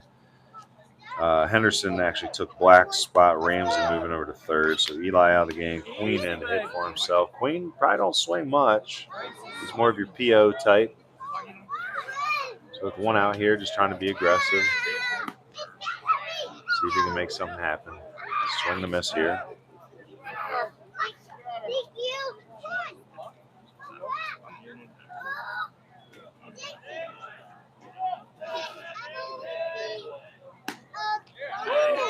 Strike 2. All right, so the pitcher Turner, he came in. I forget when he came in. So Taylor at 3. So he almost came in at that fielder's choice, yep. So right now, Turner has officially worked 1 full inning. So he got 2 outs in the 4th, 1 here. So he's 1 inning in. Trying to hold a 1-run lead. And he's the pitcher of record right now. Queen behind quickly 0-2. He's a fastball high.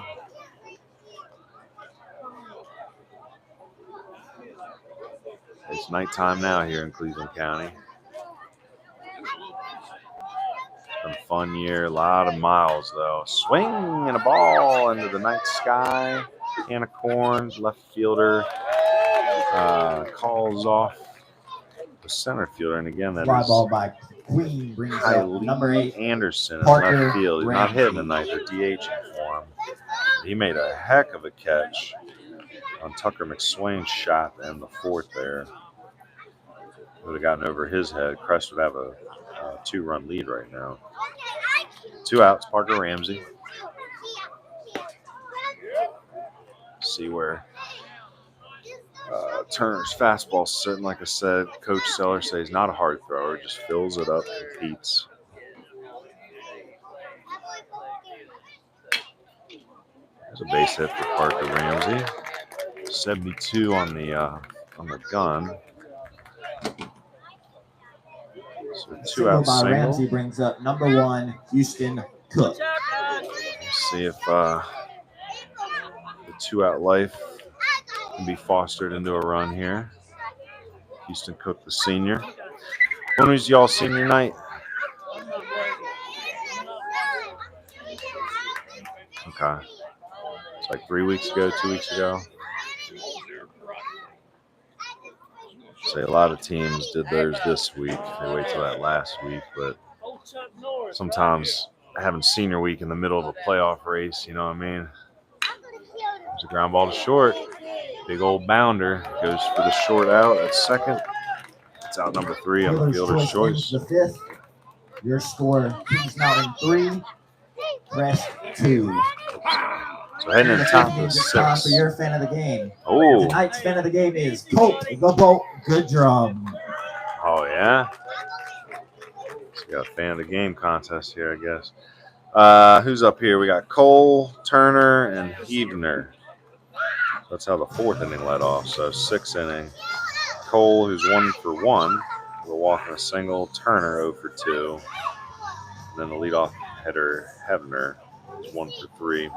Again, thanks to Red Bridges Barbecue. Big fan of them. Again, they've been around for 78 years. Delicious food, some of the best. If you live here in Cleveland County or you're heading through Cleveland County, make sure you stop in and get yourself a meal. Red Bridges Barbecue's been around for 78 years, like I said. So, I mean, we did the math earlier. What was that, 1948, I said, or 46, something like that. But they're down 2000 East Dixon Boulevard. And I want to say it's near the mall. I'm not sure. Okay, so yeah, down there by the mall, 2000 East Dixon Boulevard. Delicious menu. And again, you don't last 78 years unless you're doing something right. So again, get the Red Bridges barbecue. Check out that menu. I'm looking at it right now. Jumbo plate, BBQ chicken, large tray, chicken tenders, deviled egg sandwich, chicken tender sandwich, Mama B's pimento cheese. My God. That was the first thing when I moved down the South in 2014. It was like everybody and their pimento cheese down here. It's unbelievable. I mean, I like it now, but it's because I'm fully immersed in Southern culture. Let's see what else we got. Hamburgers, cheeseburgers, BLTs, chopped chicken sandwiches, hush puppies, French fries, onion rings, green beans, baked beans, potato salad, nachos, barbecue salad, barbecue nachos. You can buy it by the pound too, so bring it Substitution for home. your Crest Chargers. Now in left field, number 12, Brock Melton. Sweet tea, you can get it by the gallon. Holy cow. Leading off the top of the sixth, number 10, Nick Cole. I think they do catering too, so don't quote me on that yet. I'm looking. But I think they do catering.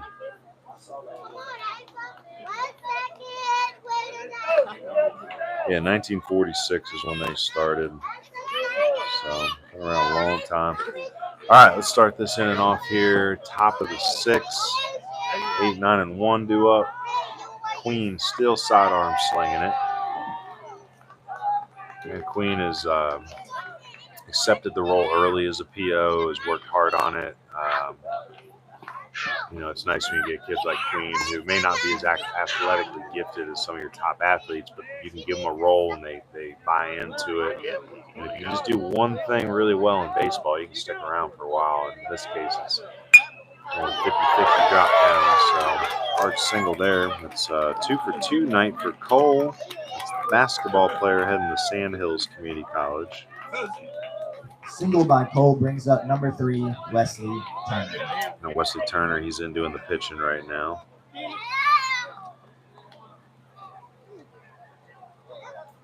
Series of signs. So everybody's using the wristbands nowadays. You get your number code. Check your code. Hopefully you decode it the right way. Not a big lead. Not a very comfortable lead either. Stealing on the play. Cobb throws down. It's going to hit the runner in the back. He's safe at second.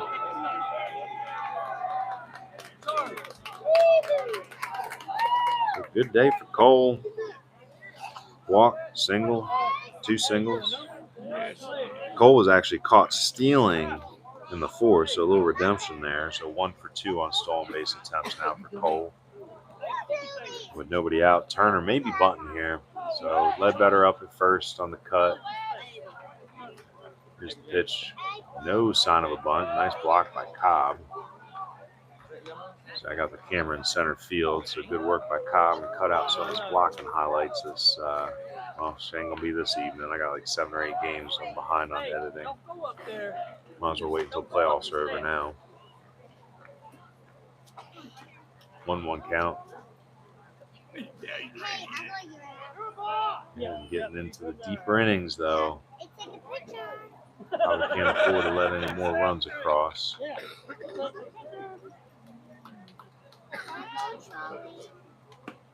Hey, Charlie. Here's a strike. 1-1. That's not man. That's Charlie.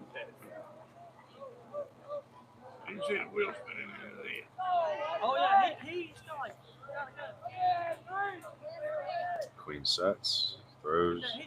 Nice block by Cobb again. He's got to where he notices stuff. Like he noticed a caterpillar. So 2-2 pitch, top of the lineup coming up next. Hebner in the lineup, or in the on deck circle. I was telling Shan about your caterpillar. What'd you do? Swain trying to keep him close. That's strike 3 right on the edge. So Turner goes down looking. Strikeout by Turner brings up number 11, Luke Heavner.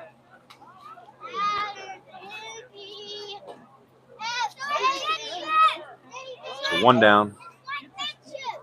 Still Cole out there on second. That kid looks very uncomfortable taking the lead. Even at first, lost sway back and forth. Ground ball to Costner, picks it, throws it, out. Good hustle there by Hebner.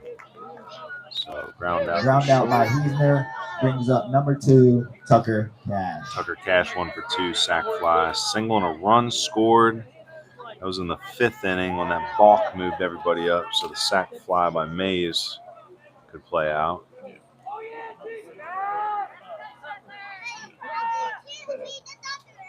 Insurance run out there for Cash.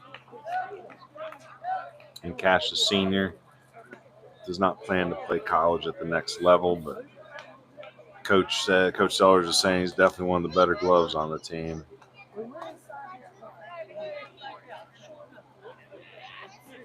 So he made some nice plays out there this evening. I think he had the one, it might have been him on the one throw in the dirt that allowed Crest to score a run. Hot fly, a little trouble for me. No, that's not trouble at all. Ledbetter's right over there for the easy catch. I thought that was going to be a little further down the right field line in the Bermuda Triangle. But Infield pop-up caught by Ledbetter ends the top of the 6th. Your score, Kings Mountain 3, Crest 2. So Jackson Queen, relief pitcher. Love it. So Queen took over in the 5th inning, came with the bases loaded, and inherited the bases loaded. Yes, one of those runs came in for the lead, but that was overall a great job. He came and got the first out on the sac fly, and then the E7 moved those runners up on the throw that came in on the sac fly. So he was sitting there second and third with 1 out, got the ground ball to Ledbetter, held the runner there, and then struck out Melton. And then this inning, after the leadoff single, gets the strikeout, the ground out, and the pop out. So great job by Queen dancing around the damage. Now in the bottom of the 6th, it's going to be Asher Smith, Caleb Costner, and then back at the top, and Camden Cobb.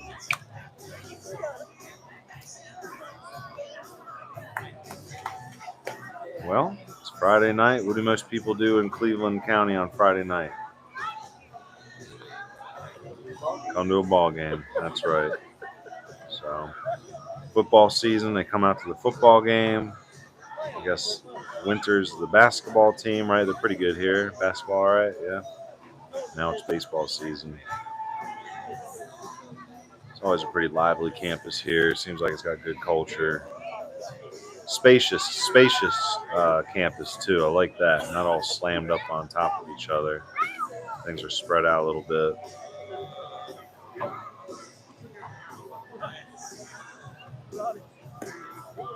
Again, the other schools in the county, you got Kings Mountain, you got Burns, you got Shelby. What are the other schools in the county here? That's it. No private schools that play ball. No.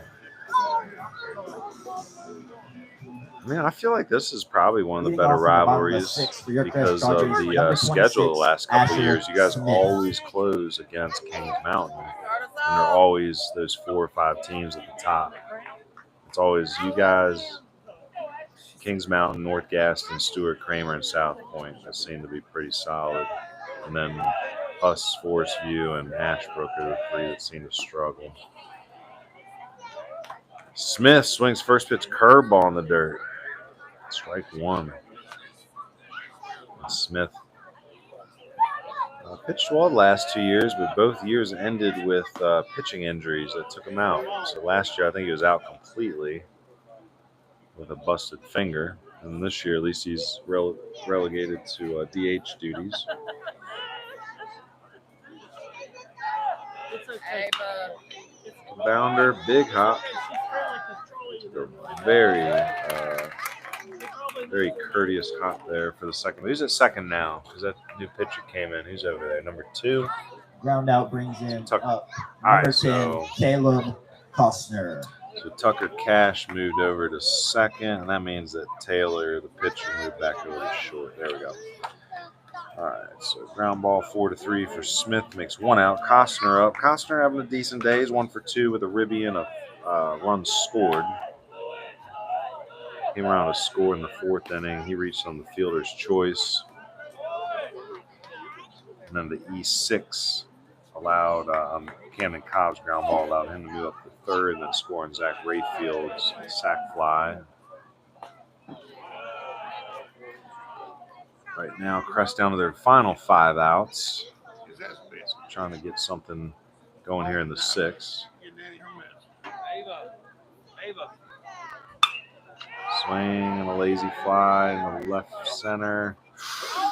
They collide, but not very, obviously they were able to avoid major collision. Just kind of brushed each other's hips. Costner brings up number 12, Brock Melton. But I think that ball ended up in the left fielder's glove. Maybe I'm wrong. Is that left fielder caught that? Okay. So 3 putouts for the left fielder tonight.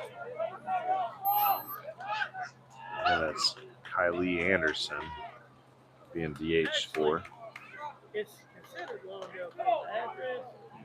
Coach said that Kylie is a really good 3-sport athlete. He just said as far as baseball goes, it's glove over bat. Wow. Very good speed by is that Cobb? Oh, Brock Melton was pinch hitting? Cobb was hurt.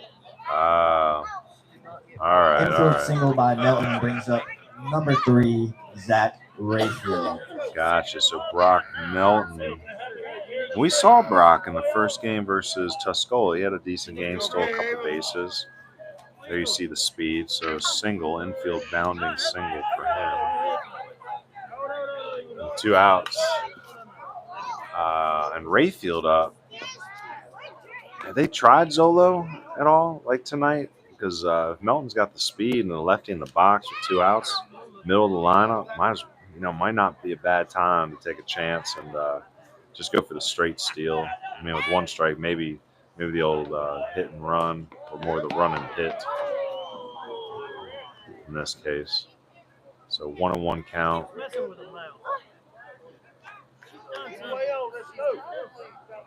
Third baseman Mays is up on the grass. Melton with a decent lead.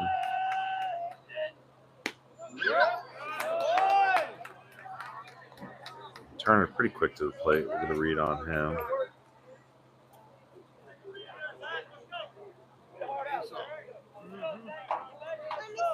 So 1-2 count. Might be off speed here. Might not be a bad time to send the runner.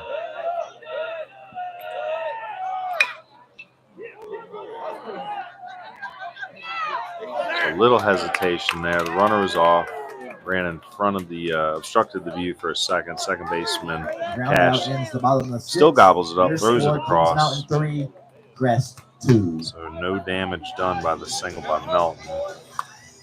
And pretty quick to the plate there. He's 112 to the plate on that throw, so it's going to be hard to steal on him anyway. So heading to the top of the 7th, still 3-2. Let's do a quick social media update. New pitcher, is that Queen coming back out? Still Queen on the mound. Again, with that sidearm delivery, he's probably got some longevity to his arm.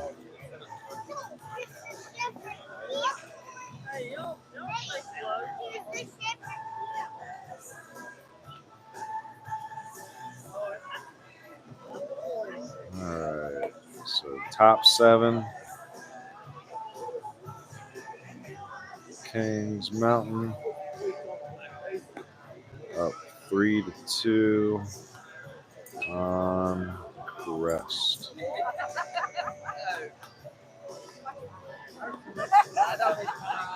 It's clutch time, that's for sure.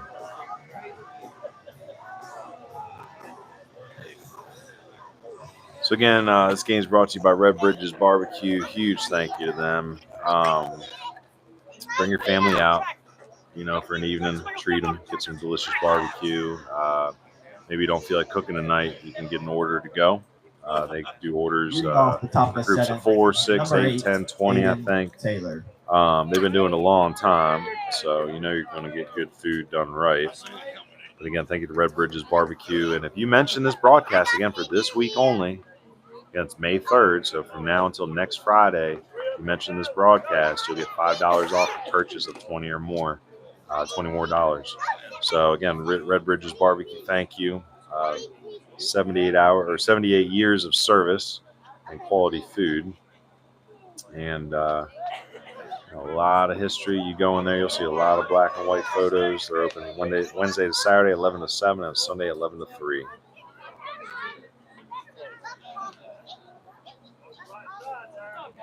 So Queen been doing really well.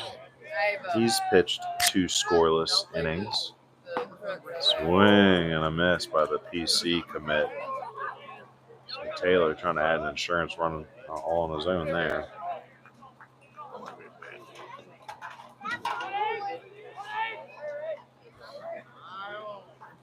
One, 2.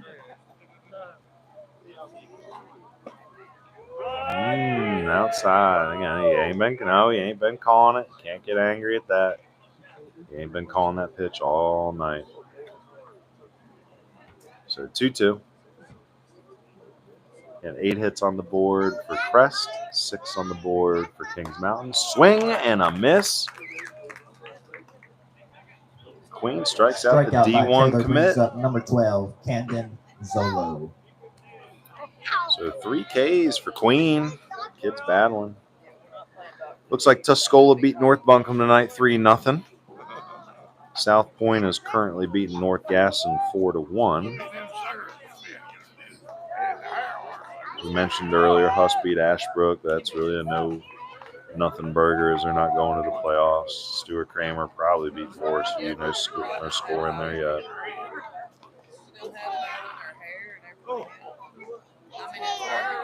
Playoff selection starts Saturday, I believe.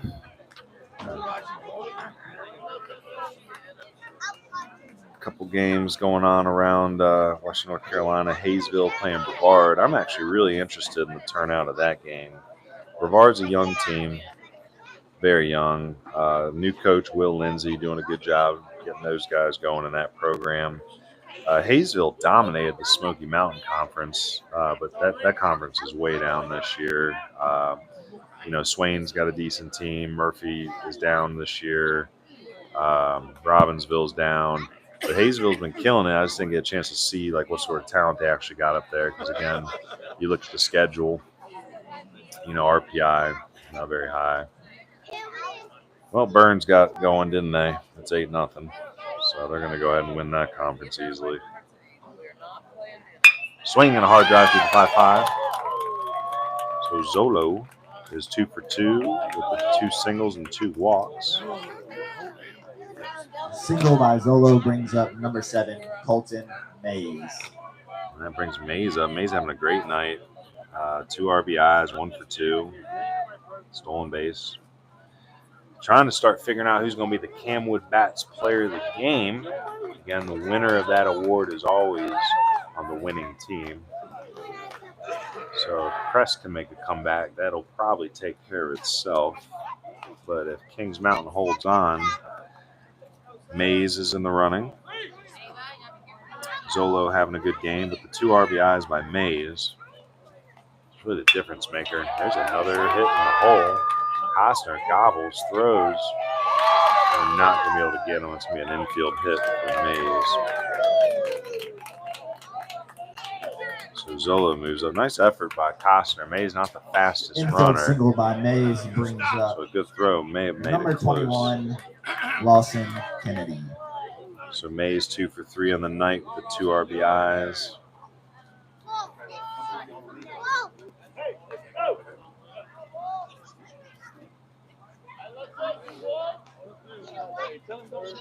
Kennedy 0 for 3. 1 out. Ball scoots away from the catcher for a second. So who's catching now? Who's that? So Olmstead's in, and that must mean Melton went out the left field. Okay. So Olmstead behind the plate. Cobb got hurt. No one really saw it happen though. Like what? Did anyone see what happened to Cobb? No? Okay. So Cobb out of the game. Hurt on the play.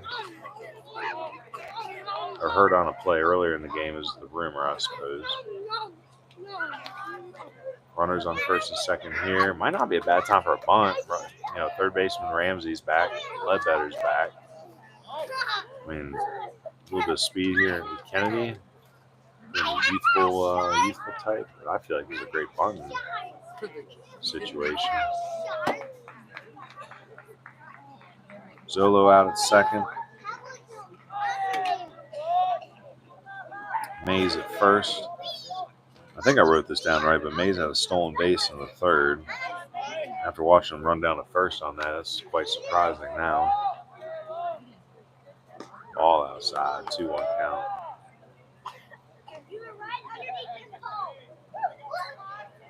So Mays at first is more of your thick torso, strong, thick kid. Zolo, big catcher. I don't know how much speed's on the bases right now. There's a line drive. Is it going to stay up for Cook? It is not. That ball is down. Throw is coming home. Wow. Zolo just in under the tag. I thought they had him, but Olmstead may have tagged him too high up on the body. RBI single by Kennedy brings up number 5, Jason. And that is a big insurance run for Kings Mountain. So Zolo scores. Mays is not able to take more than second base. So first and second, 1 out. That's the first earned run given up by Queen. It's going to bring Melton to the plate. He's 0 for 3. Struck out his last 2 at bats. Bunts here. Nope. Yes. Got him by half a step. So Queen turned to make the throw to third. At first, I was a little nervous about that play, but Mays, not the swiftest runner. Melton brings up number 10, Nick Cole. So the play goes 3-5 on the fielder's choice to nail Mays. Kennedy up to second. So 2 outs, first and second. 4-2.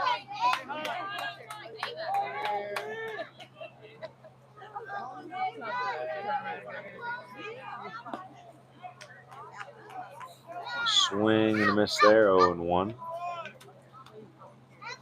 Cole also having a good game. 2 for 2 with a walk, 2 singles. Stolen base, was also caught stealing in the fourth. Cole, the basketball player, heading off to Sand Hills Community College next year. That's a ball low.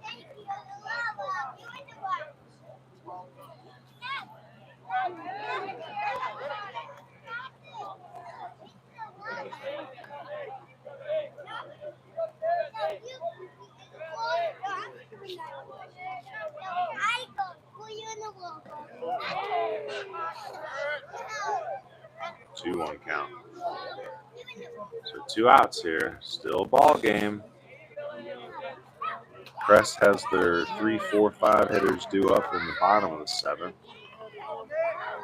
So they can keep this score close, keep it 4-2. Give themselves a shot coming back. There's a high skyscraper to right. Rayfield in, settles under, 2 hands, makes the catch. Out number 3. Into the top of the 7th. Your score: Kings Mountain 4, Crest 2. So heading into the bottom of the 7th. It's do or die time for Crest. So let's see here. Hebner, 1 for 4 with a run scored. Cash is 1 for 3 with a run and a sack bunt. Taylor is 0 for 2 on the day with a hit by a pitch and a walk. Zolo, good game. He's 2 for 2, 2 runs, 2 walks, and a stolen base. Mays, 2 for 3 with the 2 RBIs. Sack fly, and his sack fly RBI is actually the difference maker right now. Put them up 3-2. Kennedy, 1 for 4 with the RBI.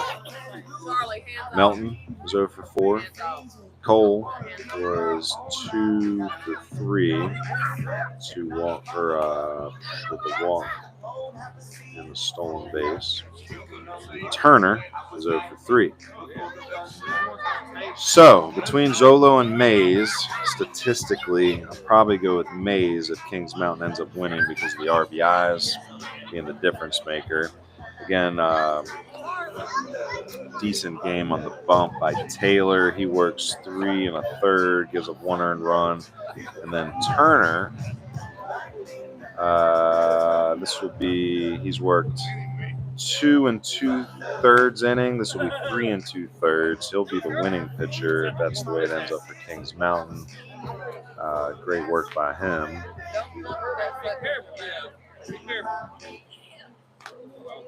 Leading off in the bottom of the 7th, number 11, Wyatt McSwain.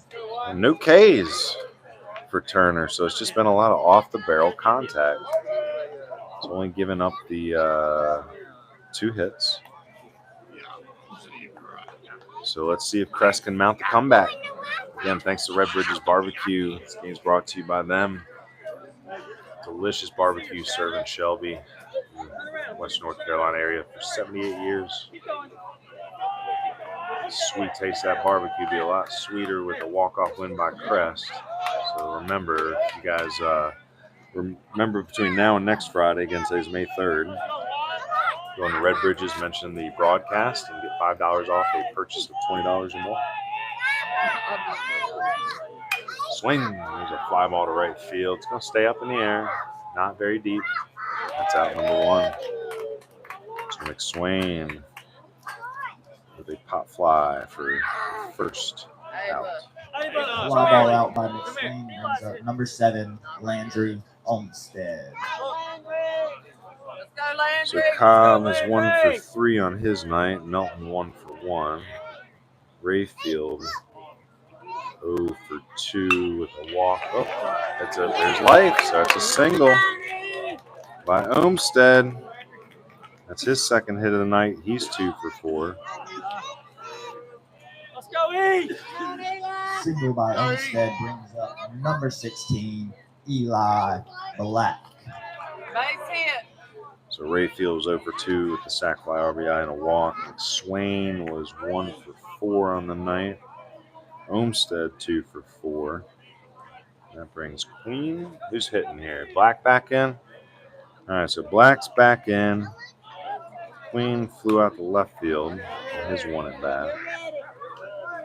Eli Black's been a good hitter for Coach McFarland, so this is a good spot for him to re-enter into the lineup.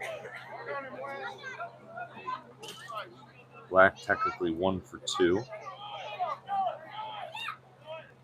A little bit of speed on first base. Olmstead, a good base runner, smart baseball player.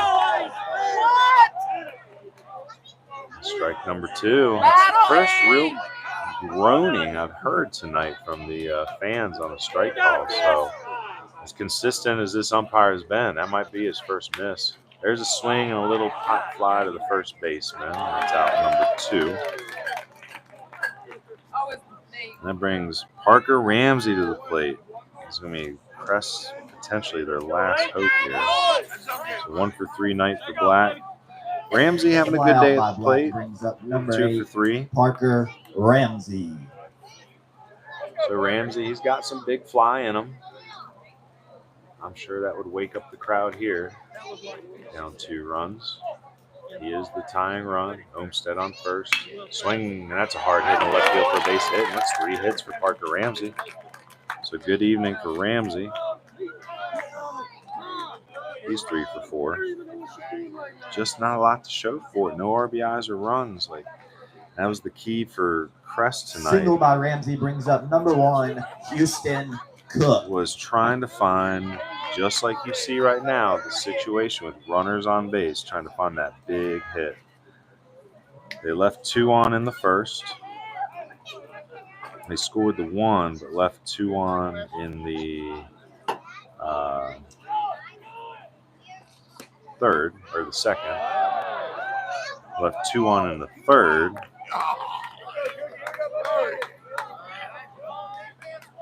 Left 2 on in the fourth. Left 1 on in the fifth. So that's 8, 9, 1 on. Left 10 runners on base leading up to this inning tonight. So 10 left on base through the first 6 innings.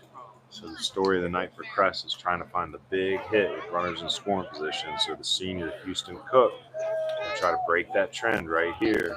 1-1 count. There's a swing to drive to right field. Looks like it's going to stay up, though. And that is out number 3. So that's the way the season ends. Playoffs are going to start on Tuesday. But for Kings Mountain, they finish off their conference play at 11-4. 4, Crest 2. So Kings Mountain finishes off 11-4. They clinch second place, 11-3. They clinch second place in the conference. And for Crest is going to drop to 10-12, 7-7 in conference, hoping that RPI is enough for them to get into the playoffs. Kings Mountain, they now improve to 16-7. As I said, 11-3 in conference. They will surely clinch a home playoff game. Thank you. Deep thanks to the game. This game is brought to you by Red Bridges Barbecue. So big, deep thanks to them. All the local businesses, all the small businesses that sponsored us this year. That was huge. Allowed us to bring you 25 games, tons of scouting notes, tons of scouting coverage. Just trying to promote Western North Carolina baseball in general. Try to brand our area. The mountain baseball has been getting a lot better. Again, still what you saw tonight down here in the foothills, always strong baseball. We're looking forward to coming back next year. We want to thank Camwood Bats for their sponsorship this year, providing the trophy bats. And the 25th and final Camwood Bats player of the game for Kings Mountain is going to be their third baseman, Colton Mays. So Colton Mays going 2 for 3 with 2 RBIs. The game-deciding RBI in the 5th inning with the sac fly RBI. So congratulations to them. Winning pitcher tonight is the reliever, Turner. Wesley Turner gets the W on the bump. Good game by Zolo, the Caldwell commit. And Parker Ramsey with the 3 hits. He was up to 82 on the bump. Jackson Queen, technically, I think Ramsey technically gets the loss tonight, but Queen gave the run there in the last inning. But overall, pitched very well. A lot of young talent, a lot of youth on this Crest team. Again, they're most likely in the playoffs on Tuesday, but they're going to be exciting to watch, only losing the 3 seniors this year. A lot of young contributors, a lot of young JV guys getting their reps into JV1 today, earlier. But we're going to head down and get this bat to Colton Mays, the Wake Tech commit. So again, Coach Dudley got to be happy. After this broadcast, we're going dark. All the live streams are going to be dark until I find out which teams are eliminated from the playoffs, and we'll start putting them back up. I plan on getting with the college coaches soon. For any of you kids listening tonight, June 9th at Mars Hill is our first prospect filming. So if you are open that day and you are a sophomore or junior, it would be in your best interest to get signed up. So get with me. I do need to vet you, meaning like I've either needed to see you play or I know your coach was signed off on your abilities. I just don't want people investing if college baseball is not part of the future. But if, we've identified you as a ball player here in Western North Carolina, we want you to work with us. We have the fairest prices, the best prospect films, the most accurate and honest evaluations. And I'm in this neighborhood. I see y'all. I coached against y'all. You want people that can vouch for not only how you play on the field, but consistently through the year. How are your grades? What kind of teammate are you? And that's what we bring to the table. It's just very good networking and communication that's specific to our Western North Carolina area. But again, 2024, what a great season. Still a lot of baseball to be played in the playoffs. But for tonight, Kings Mountain is your 4-2 winner. Congratulations to Coach Sellers. And again, Colton Mays, our Camwood Bats player of the game. So signing off. It's been a good year. Local businesses, if you like what you saw, philanthropists, we're looking for some people to jump in with some funding next year to continue making this the best broadcast that we can and keep bringing this coverage. Takes a lot of hours, a lot of gas miles, a lot of time and energy to do this. So thank you to the businesses and crowdfunders that made it happen.